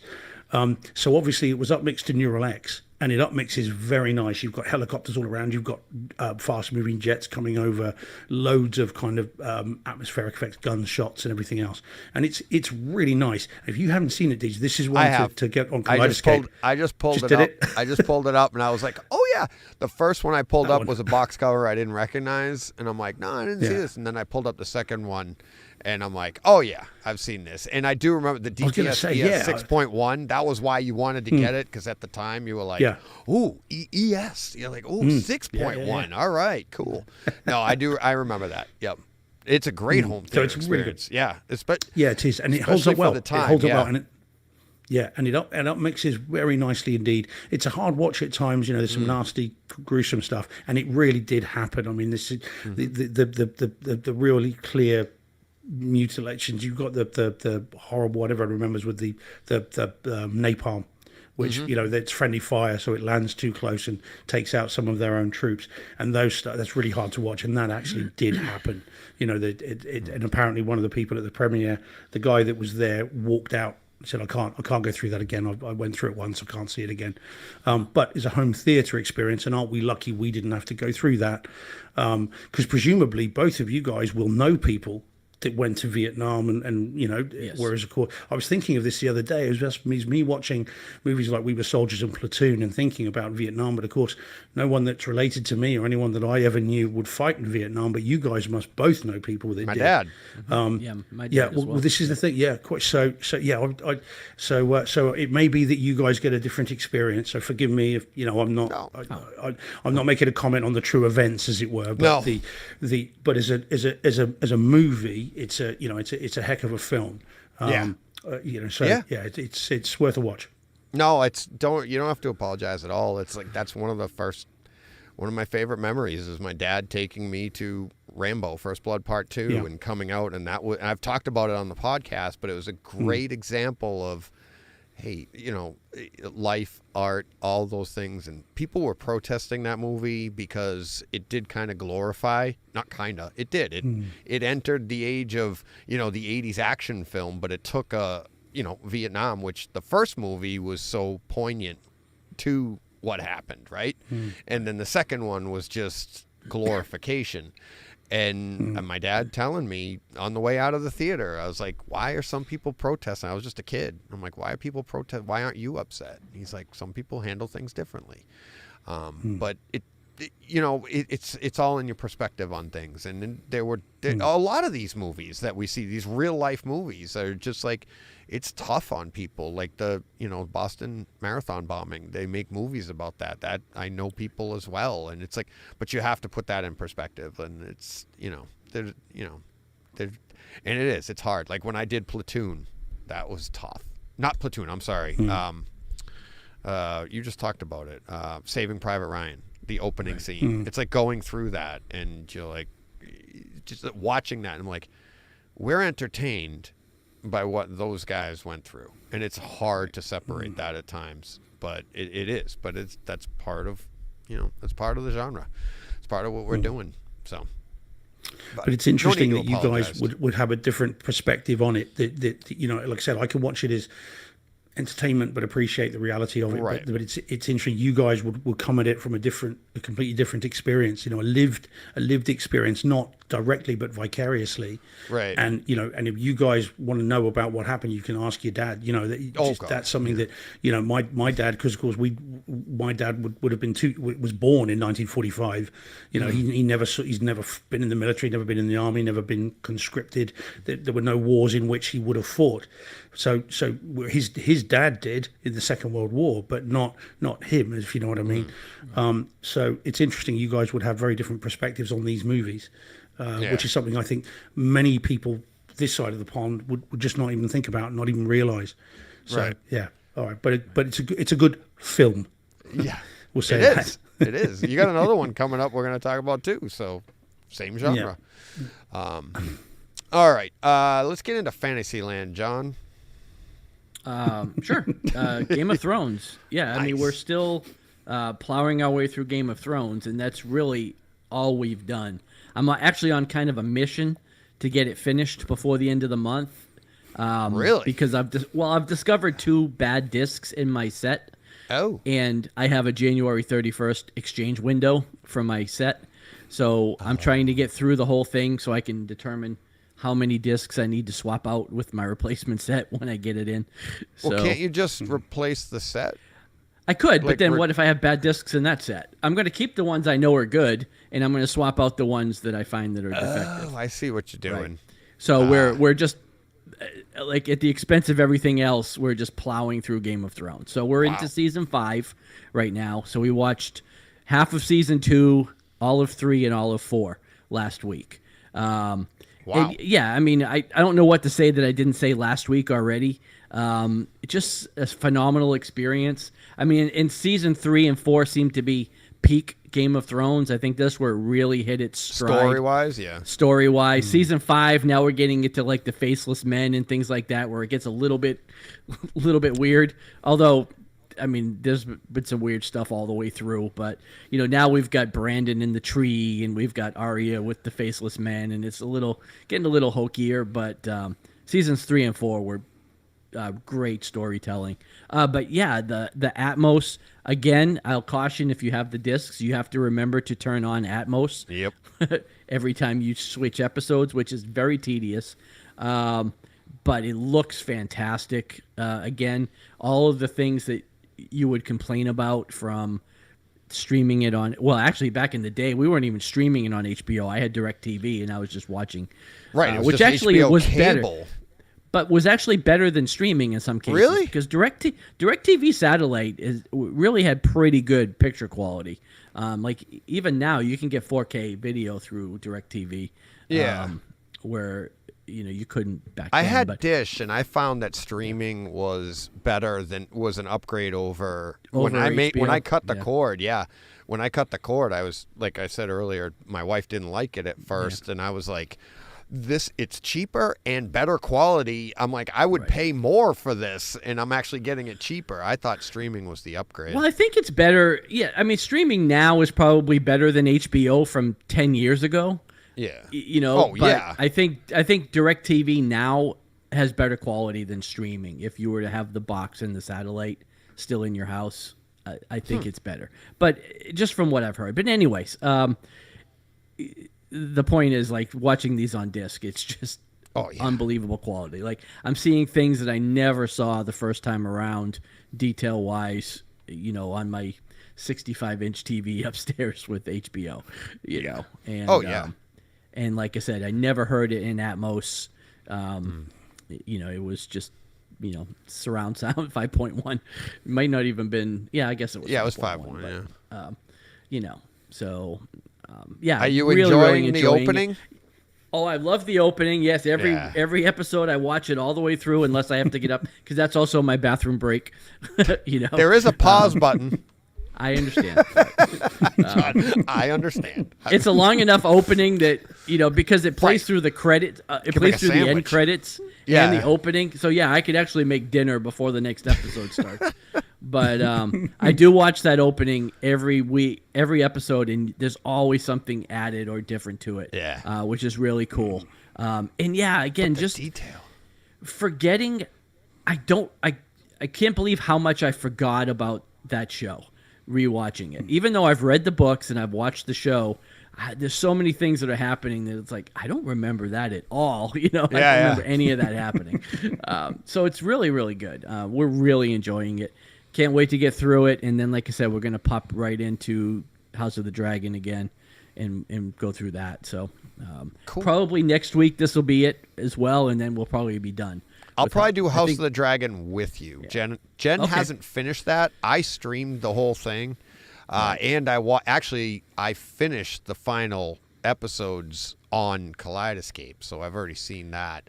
But she hasn't seen. I think she's 3 episodes in, so we're gonna do the whole season thing 7 and 8 are like 13 episodes combined. I may be done with it by next show. If not, we'll be pretty close. Cool. Because like I said, I have only like 2 weeks to get it finished. Yeah. So. I won't be able to keep up with you on paced. House of the Well, Dragon. I probably would have paced it out. I would have paced it out more and not gone through it quite as fast. But once that I got into, well, I have one of them right here. I think it was season 2, disc 3 or whatever, and it really started giving me problems. disc season 2, disc 3. I was like, well, now I got to get through this thing. Yeah. And then I hate when the that next happens. season 4, we had a similar issue with one of those discs. So it's frustrating, especially knowing that like the chances of getting defective discs are pretty slim, and to get 2 of them in the same Set run is really, really odd. But every other disc is played flawlessly, so I can't pin it on anything but the disc. Like it can't be hardware issues because I'm 21 discs or so into it by now, and only 2 of them have had issues. So but yeah, it was famous when it came out for having problems. Was it? It's well known for it. Now I bought mine on the day of release that it came out, and I haven't watched a single one because the day I bought it was the day my mum passed away. Oh, geez. So I've just got it kind of just sat there, and I can't quite bring myself to go back and watch it. Right. I will do because the show's really good, but I bought it that day, and it's literally just there. But I'm fairly confident there'll be defective discs in there as well. But I'm way past. It's 2 years ago. I'm way past. Well, being able yeah. to Well, and return that's why I don't want to just swap it out for another set, because I don't want to then because my next rewatch will be 5 years from now or something, right? Yeah. And I won't be able to exchange discs at that point. So I figured I would just keep hopefully the 2 discs that are bad here won't also be bad in my replacement set. Yeah. Because the other issue is I'll have to sit down and rewatch those discs start to finish to make sure they're also not defective. So I'm hoping it's not like 5 discs that I have to spend another 15 hours going through and rewatching, because That's worse things that'll in the just world. push me into Kaleidescope. But I'll tell you what, when we got to the second defective disc is when I really started pouring on the sales pitch to Lydia about the Kaleidescape. That's the first time she's heard that word uttered from my mouth, but now she knows all about it. So, because I said, this won't happen with the Kaleidescape. Jeez. I wasn't going to go there. I was going to keep quiet. I already went there, believe me. You know me well enough. I know. Because I know you're looking, because I know you can get one. I can get one tomorrow if I wanted to. Exactly. You need to get, trying not to. You're trying to save money so you don't need to get, budget approval. Exactly. But if she all of a sudden said, we should get that, it'd be like, DJ. Oh, I'd have it. Yeah, I'd have it. It'd be like, if she had any kind of positive response to that, I know. I'd have been on the phone. I don't know what you would have done first. Ordered it or put in tweak of the week. Exactly. Like tweak of the week. Lydia said yes.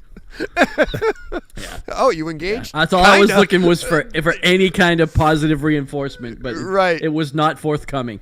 No, that's once a big one. once she said, "How much is it?" and I told her, yeah, it ended there. So, all right, Steve, why don't you do Escape from Alcatraz? Sorry, but we'll go to there next. Yeah, no worries. So this is the new Kino Lorber release. Well, I say new. It's not out here. I had to import it, so it's new to me. Really great film. Movie's just brilliant. I really like that film.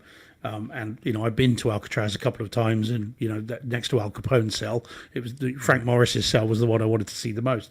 So I've always liked the film. This 4K edition is fantastic. Really? It's a 4K original camera negative remaster, and it looks great. Bearing in mind how it was shot and when it was shot, so you've got to bear that in mind. I mean, it was 79. It was shot. So the image is a little softer, but the color, the wider color gamut is gorgeous on it. It looks really nice. So you've got that. It's a 5.1 DTS-HD. Mix, obviously not mixed to Neural X, as we always say, but it mixes really well. And as I'm sort of watching really quiet scenes in the cells, and I know the scenes really well, you can hear foghorns in the distance, way off into the distance. And I'm thinking, can I really? Yeah. Oh, sure enough, put it back, listen to it again.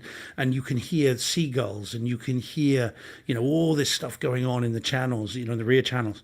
So it was really, really good and much better than I had expected it to be. So if you're a fan of the film, this one is well worth picking up. It's not cheap, but it's really, really good, and by far, by some distance, the best it's ever looked. It's a really decent disc. So yeah, highly recommend that one. It's great. I'm gonna have to grab that. I've been looking forward to that. Yeah, I need to grab that as well. It's good. It's really good. The film I'm still really holds up. looking forward to it. I really like It's well worth it, guys. Well worth it. That's awesome. All right, we're gonna my next and only. I'm gonna mix a couple up here, and it's also gonna go right into your next one, Steve. So this past week I haven't watched much, but I'm almost done with Jack Ryan. I wrote in here that I got to episode 8, but I thought I was going to get that this morning. I wasn't able to get to it. But we got an email, and I put it in this section here from Jonathan, and he says, "Hey DJ, just finished watching Jack Ryan season 3, and I have to disagree with John. I did not think the series looked good on Amazon Prime. I was very unimpressed by the video. When I tried watching in my Sony projector's calibrated reference mode, darker mode, the whole thing was way too dark and looked bad. When I punched it up to bright cinema mode, the bright scenes looked good with excellent detail, but the dark scenes were washed out and looked terrible. I am also watching Echo 3, great series on Apple TV Plus, in its far superior picture. The White Lotus on HBO looked insanely good. Very disappointed by Jack Ryan. Jonathan." So it's funny this email came through because this week I started watching Kaleidescope, not Scope, on Netflix. And that's in 4K with Dolby Atmos. It's kind of a Ocean's 11, Gone in 60 Seconds type. Yeah, I want to get to that one, but I've just been stuck in Game of Thrones, but I saved it on my app so I can watch it later. Yeah, and it's got what's his name? Giancarlo Esposito. Is that it? Yeah. Yeah. Mm-hmm. He's the one that you can watch in any order. All the episodes are is it? That's another one? All the episodes are titled with a color. Color, right. Yellow. You can watch Right, you can watch it in any order. All I've heard is that you should watch pink last. Otherwise, you can watch it in any order. That's cool. That's cool because I didn't know that, and that's interesting. Because I was going to be talking about the color. I like the show. There's some stuff in it, John, that I have a feeling like I watched the first one, Yellow, and there's a few, John moments where you're like, seriously, what is she doing there? Right? But maybe in a different order, I'd have that answer. I don't know. Yeah. But because all these people are uploading their perfect color order. Nice. Yeah, and that's they're cool. all different. That's fun. Yeah. That makes it more. We watched a show. Jen and I watched a show a while back that was like that you could watch, but you had to save the last one. We watched it too. I can't remember what it was, but it was some kind of court drama, murder mystery type of thing. Yeah. Yeah. And Steve lives it every day. So I was going to say I get enough of that at the day job. I don't know if I said it on this podcast. Did I ever tell you guys the time? I know I told John a while ago that my wife was listening to a book on CD in her car. Yeah, you told me that. But she didn't know it was on shuffle. It was chapters were jumping, and she's like, "What the hell? I don't know what's going on." I had no idea. She goes, "This is the worst book." Then she realized she had the CD on shuffle, like the setting on her car was on shuffle. So didn't really. Chapter 1, the butler did it. This is like Pulp Fiction. It jumps all over the place.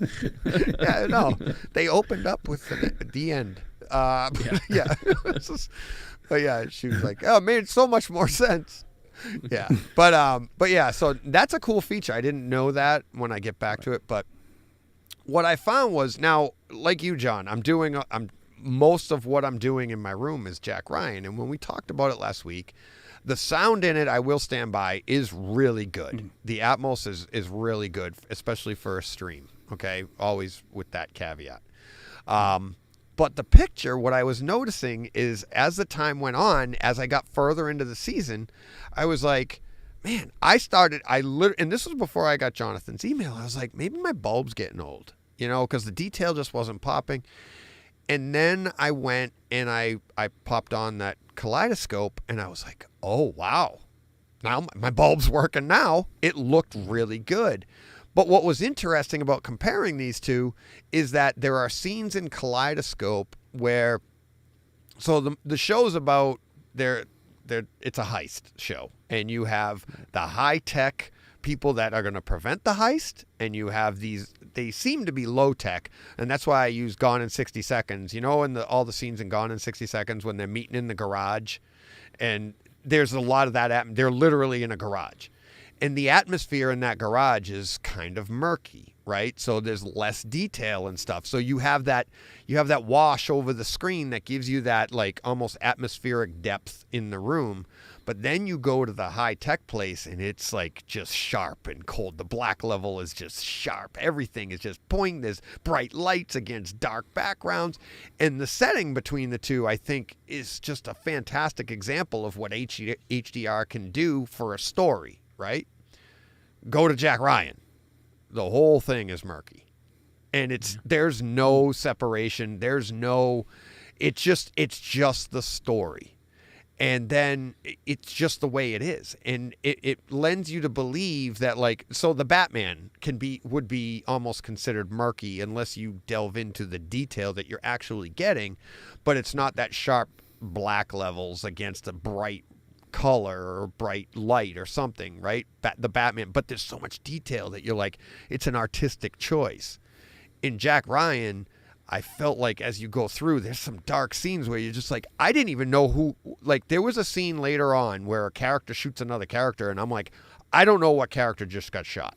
Did he get the right guy? Is that an accident? What is going on here? And it does get very murky, and it kind of, I don't want to say takes you out of it because I'm loving the story, but it does make you start to look at it and go, I'm thinking it's got to be a streaming thing, and this is where Amazon gets their reputation. Like maybe the compression just didn't, whatever they did to it, it's just not coming across.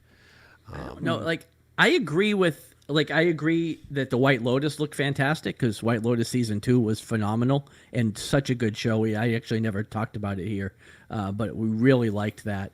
And Echo 3, I mean, it's Apple TV. Now, although I do have to say I've checked out of that show.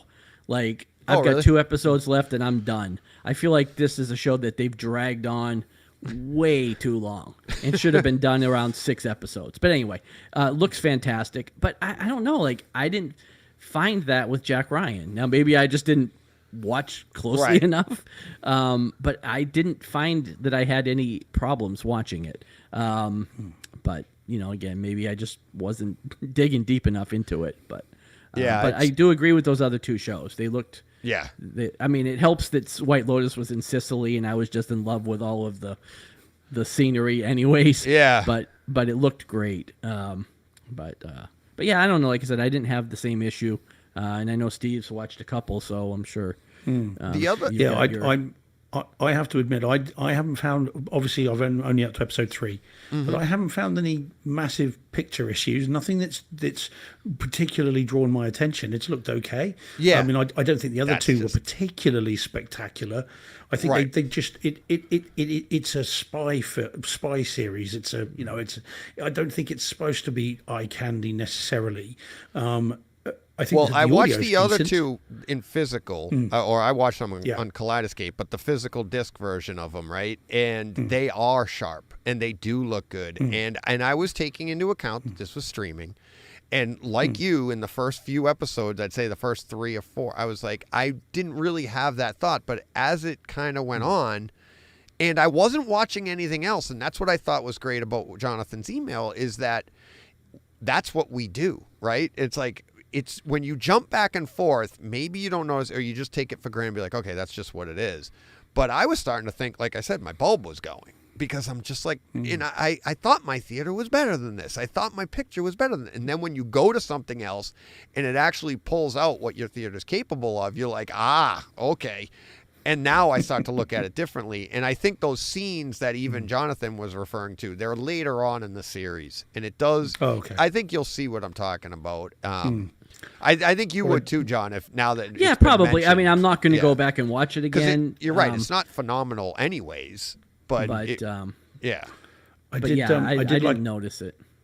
I did like the bits in episode 3 when he's in the garage and you can hear the mopeds zipping around, the little scooters zipping around. That was quite fun. I was enjoying that. You could hear them in the distance and sort of talking about pans. They were across the screen, round the back of the screen. I was quite enjoying that. Although that's taking me out of the drama, I'm sure. Right. Yeah. But it was quite fun to hear them just moving around in the background. Yeah. But yeah, Kaleidescope, I would say check that out. It's good home theater experience, good sound.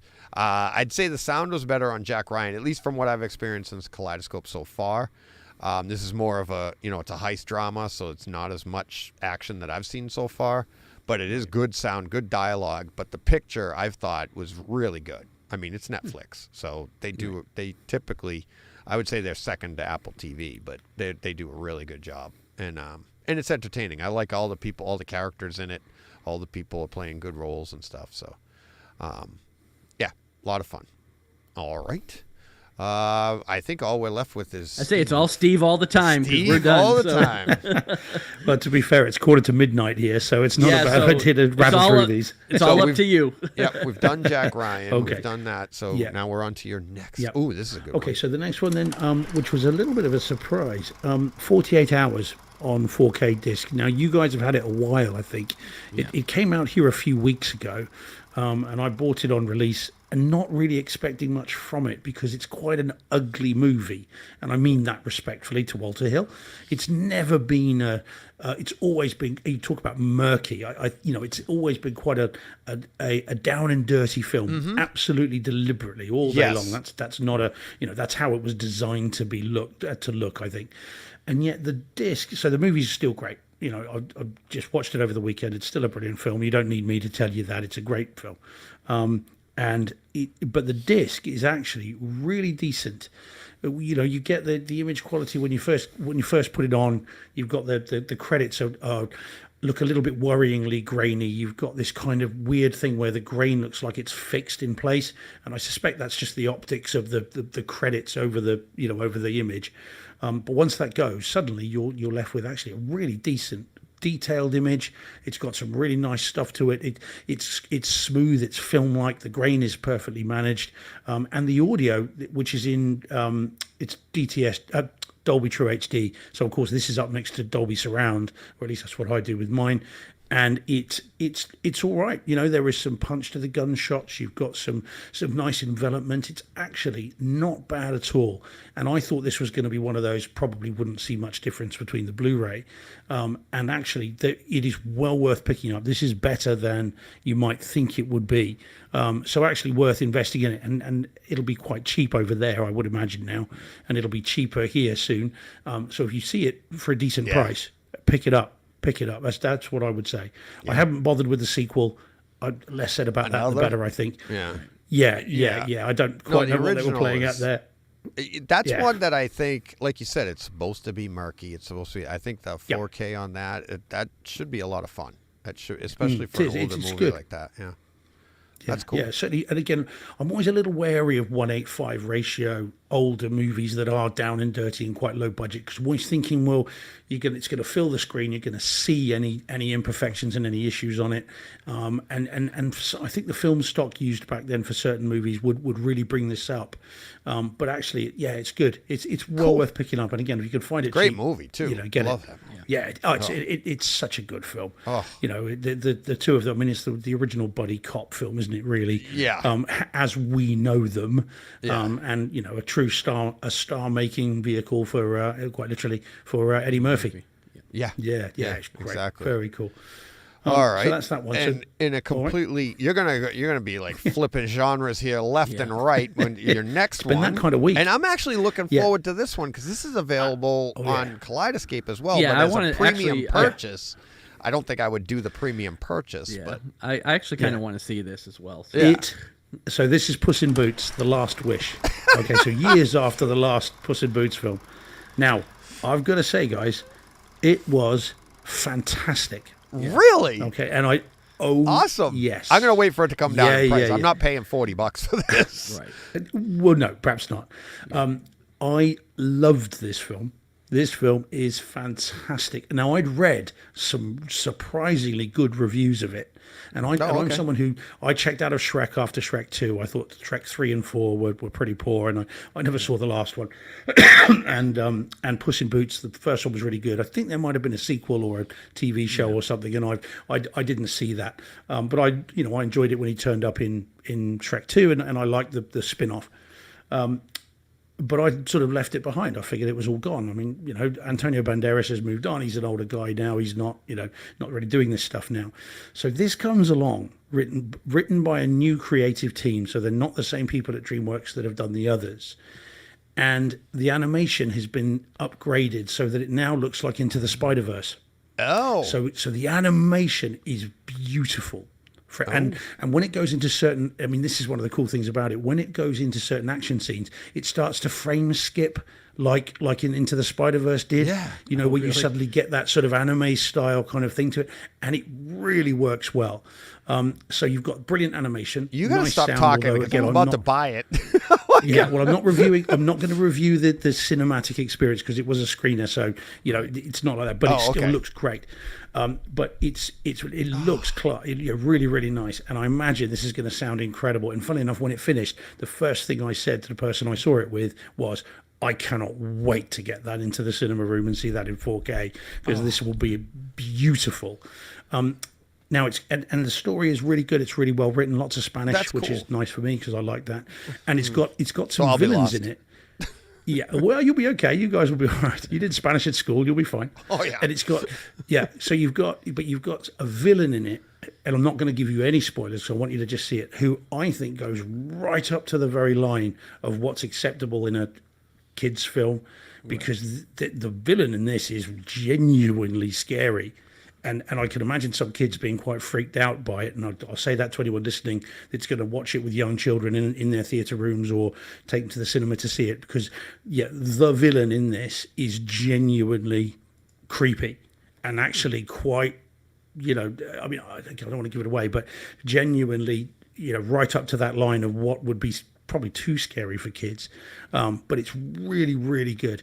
And as mildly embarrassing as it is for a 48-year-old man to say about a film called Puss in Boots, it's really worth seeing. And I think you guys will have an absolute blast with it. Yeah. And Cool. and you're on your animation journey, aren't you, Deej? Yes, so I am. You'll be really glad that you saw that. I think, but don't spend $40 on it because that's quite a lot. But it is very, very good. I haven't. Whilst I've been talking, My hands are up here. I haven't typed it all on it. I see his face. It's like, I bet you he already did. Oh my God, my head's rationalizing the bejesus out of this. Like, you'll be very pleased when you do see it. It's in theaters and it cost us $40 just to get in. Right. Yeah. Well, it is really good. Stop. I've seen some very, very cool things on it. So yeah. So perhaps buy it. Yeah. All right, so that's I am that one. so close. Get to the next one because I love this movie too. I haven't seen this in 4K. Okay, so this is now. So this is Platoon. This is the Shout release of Platoon, which came with, fun enough, with Escape from Alcatraz and another couple I've yet to watch. So this is the Shout Factory re-release. Now this has been controversial, this one, because this has had some ire directed at it, like T2 had. So it's interesting you talk about T2 and the controversy earlier, because this is a film where lots of people are saying there's too much DNR on it. Yeah. Now I'm one of those people that still quite likes T2 in 4K, and I'd rather at least have it in 4K. Yeah. And I remember tweeting out video of it actually, which I've never done before. I don't have a massive problem with T2. I mean, sacrilege, I know. Oh, I can hear the shouting from here, from various keyboard warriors. But I don't hate T2. And Platoon, I've not quite finished it, actually. I started watching it night before last. But I think it still looks really nice. And the main thing that I take from it as a plus is the HDR. Because the HDR on this is really nice. There are shots as they're walking through the jungle, and there are jungle clearings. So you've got the sunlight coming through the trees. And there's a couple of shots of the sun coming up and coming down. And they look really nice. And you can again, I know I say before, you can feel the warmth of the sun. It brings depth to the image that I haven't seen before. Yeah, and that atmospheric foliage. Yep. Yeah, absolutely. Yeah, and the foliage and the greens and all that stuff are brought to life far better in this than I've ever seen it before. Because again, I think Platoon's quite an ugly movie in its own way. It was Oliver Stone, wasn't it? Of course, he wrote it, directed. He was there. He was in Vietnam. He knew what it looked like and how it would look, and I think they captured that quite well. But this does give it a punch that it didn't have before. So this is the way to see it. It's only in DTS-HD. It's not been given a new sound mix, which Shout Factory do quite a bit, don't they? But it up mixes nicely to Neural X. There are some helicopters moving around. There's quite a nice scene towards the beginning where you've got characters on a cliff overlooking the camp, and there's a helicopter that comes right from the back, and it goes right over the top of the room, and I nearly ducked as it came over because this thing kind of comes out of nowhere, and you genuinely feel this thing go right over the top. So that was quite nice for a film that old, and it's quite cool. So that's awesome. It's worth getting. Again, I would say perhaps wait for it to be a bit cheaper because Shout Factory do some quite good deals. And I got it for quite a good price. So, but I would still pick it up. And if you like the film, and it sounds like you guys do, then it's worth picking up. This is Best the way picture, to see right? it. That got Best Picture, didn't it? 86 was it Best Picture in 86? 86. I think it did. I'm trying to think. Well, it would have been 87, wouldn't it? Because it would have been the February after. Yeah. So I remember. Yeah, I remember seeing it in the theaters. I mean, I wouldn't be surprised. Barringer. It's great. And the other thing is the music. The music sounds great. I mean, obviously you've got the orchestral theme, which is beautiful. Yeah. The Smokey Robinson stuff and all that nicely envelops the room, and as they're that's all still really, really good. But there is some softness to it. It's a nice book, and the Puss in Boots too. Yeah. It's been that kind of week, as I say. It just depends on how the mood strikes me. Yeah, but it wasn't a double feature. I'm making that clear. But it's great, and as I say, the orchestral score comes through. You will see issues with it. You're going to see that there is some softness. Yeah. Well, yeah, but it's not razor sharp. You're not going to look at the flesh tones and it's from 86. the close-ups and go. Yeah, well, quite, yeah, and of course at that time with films, start look at Aliens. Again, we talk about the 4K version and that. They are soft movies, they're not razor sharp, and they were never shot that way. But it still looks good, and this is the way to see it. If you're going to see it, and if you like the movie, and again, if you can get it for a good price, then pick this up. But be aware that there has been some criticism of this image, and it's quite loud criticism from certain parts. Can't please everybody, but Steve. I still like it. Yeah, well, quite, but we can try. We do our best. We try. You don't like it? Alrighty, so don't that's watch. That one. That's okay. Yeah, that's it. All right. So my last one. Okay. Deep breath. Okay. Now I've got to be careful here. Let me tell you why. Spoilers? So this is a film called Wolf Manor, which came out in the UK yesterday. I've no idea if it's out over there. And a film that I hadn't heard of until Sunday just gone, which is it's a film that's been directed by a first-time director, and it's a guy called Dominic, and I'll be careful how I say this, Dominic Brunt. Okay, just carefully how I'm saying the words. I'm not going to, it rhymes with something else, so I'll be very careful. All right. So Dominic Brunt, don't make me say it, Deej. We'll get kicked off YouTube. So he is a first-time director. All right. And we have issues here with a politician with a surname of Hunt. And you've got to be so careful about how they say his name. Anyway, so first Dominic name Brunt, isn't Michael, is it? No, well, quite. Yeah, Porky's. Yes, I'm not sure if it's in the parking lot. So he's a first-time director, but he's a famous kind of actor over here. He's in a soap that is on here, and he plays a bit of a silly character in that. And he has directed this film, and it's a horror film with werewolves in it.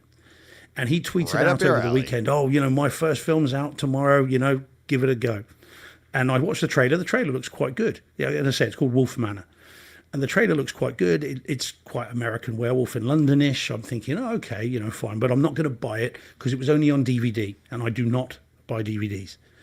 So I thought, well, I'll rent it on iTunes for £4.49, so $4.50. It's about the same in dollars, and it's in HD at least. So I thought, okay, that's how I'll watch it. So I watched it last night. And the reason I've got to be careful what I say about it is because having tweeted out last night that I was going to see it, the production company not only liked the tweet, but they retweeted it. Oh, no. So I've got. Yeah, Oh, so no. I don't know if they can listen to this or not. Now, I watched it. Now, let's just say, yeah, it's got some nice homages to American Werewolf in London. There are some nice little jokes and in-jokes and stuff about that. There are some homages to Wolfman, and all that stuff's really good. And I don't think there's anything else I can say about it, really. And on that note...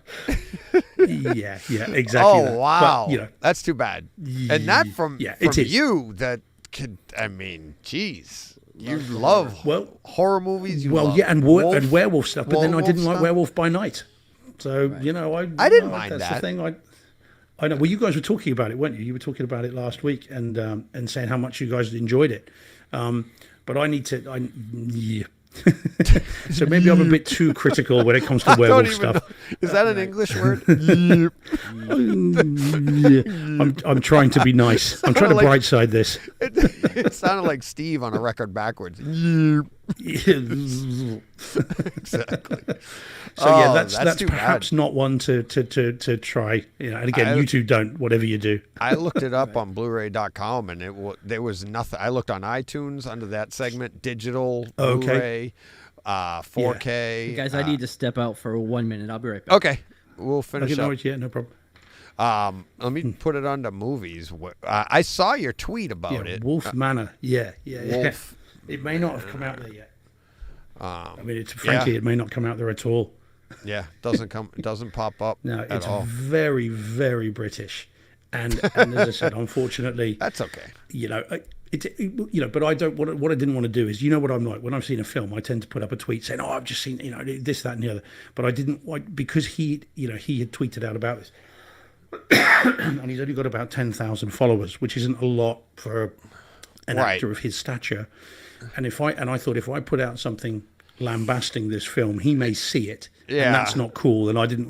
You know, you're not going to see this. Director. No, well, quite. Yeah, he might do, but if he stayed this long, then it's his own fault.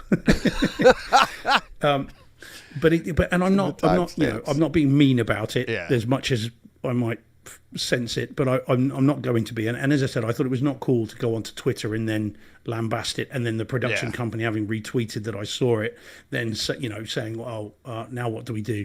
So yeah, it's not one for me. That's what I would say. But you know, it for £4.50, I suppose. At least I didn't spend £25 on a 4K disc. Not that it's out in 4K over here. Right. It's not even out on Blu-ray. It's literally just out on DVD. Streaming. Yeah. That's the way to see it if you're going to see it. That's that's my lot. Nice. Good section of. I mean, you had a good mix there. You had good movies, bad movies, horror movies, bad movies. Oh, I said bad movies 3 times now. Horror. Horror movies. Yeah, horror movies. Just horror films. No, but speaking of that somebody had made the comment on YouTube last week during the live stream, which was our first ever accidental live stream.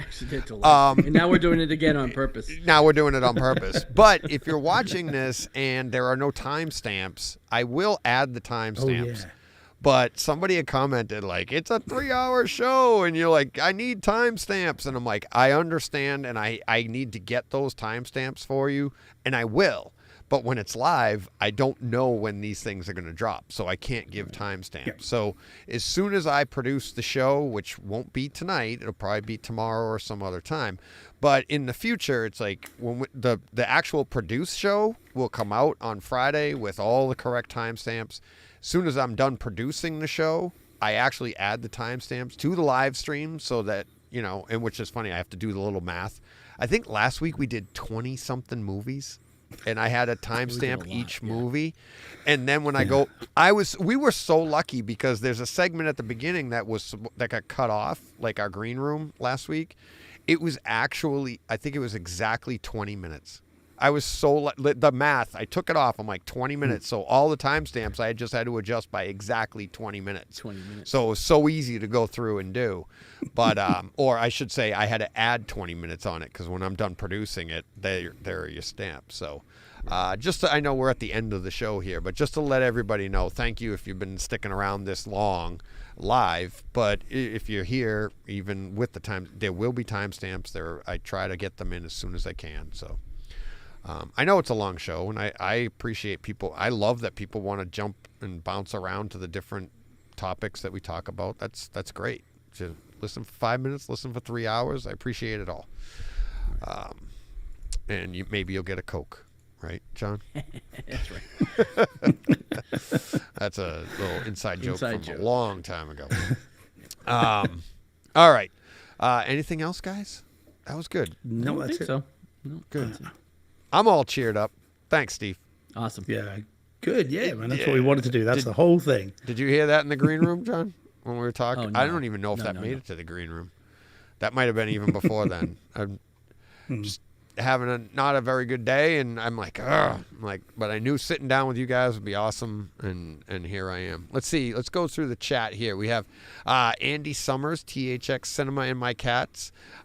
He was asking, wondering what Twister 1996 remix Dolby Atmos would be like for overhead when it arrives. Fantastic, because we have it. Where was that from? Is that from Germany? Is that Germany? German? Yeah. We got that and Daylight. They're both from Daylight. the same company. Daylight's fantastic. WV Brew turned me on to that, by the way.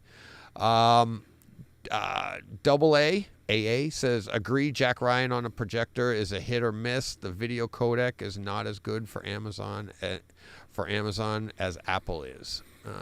That was nice. I agree with that for sure. Yeah. Mm-hmm. Oh, absolutely. Although Rings of Power on Amazon, that was a shocker for us, good. right? Yeah, that was so really good.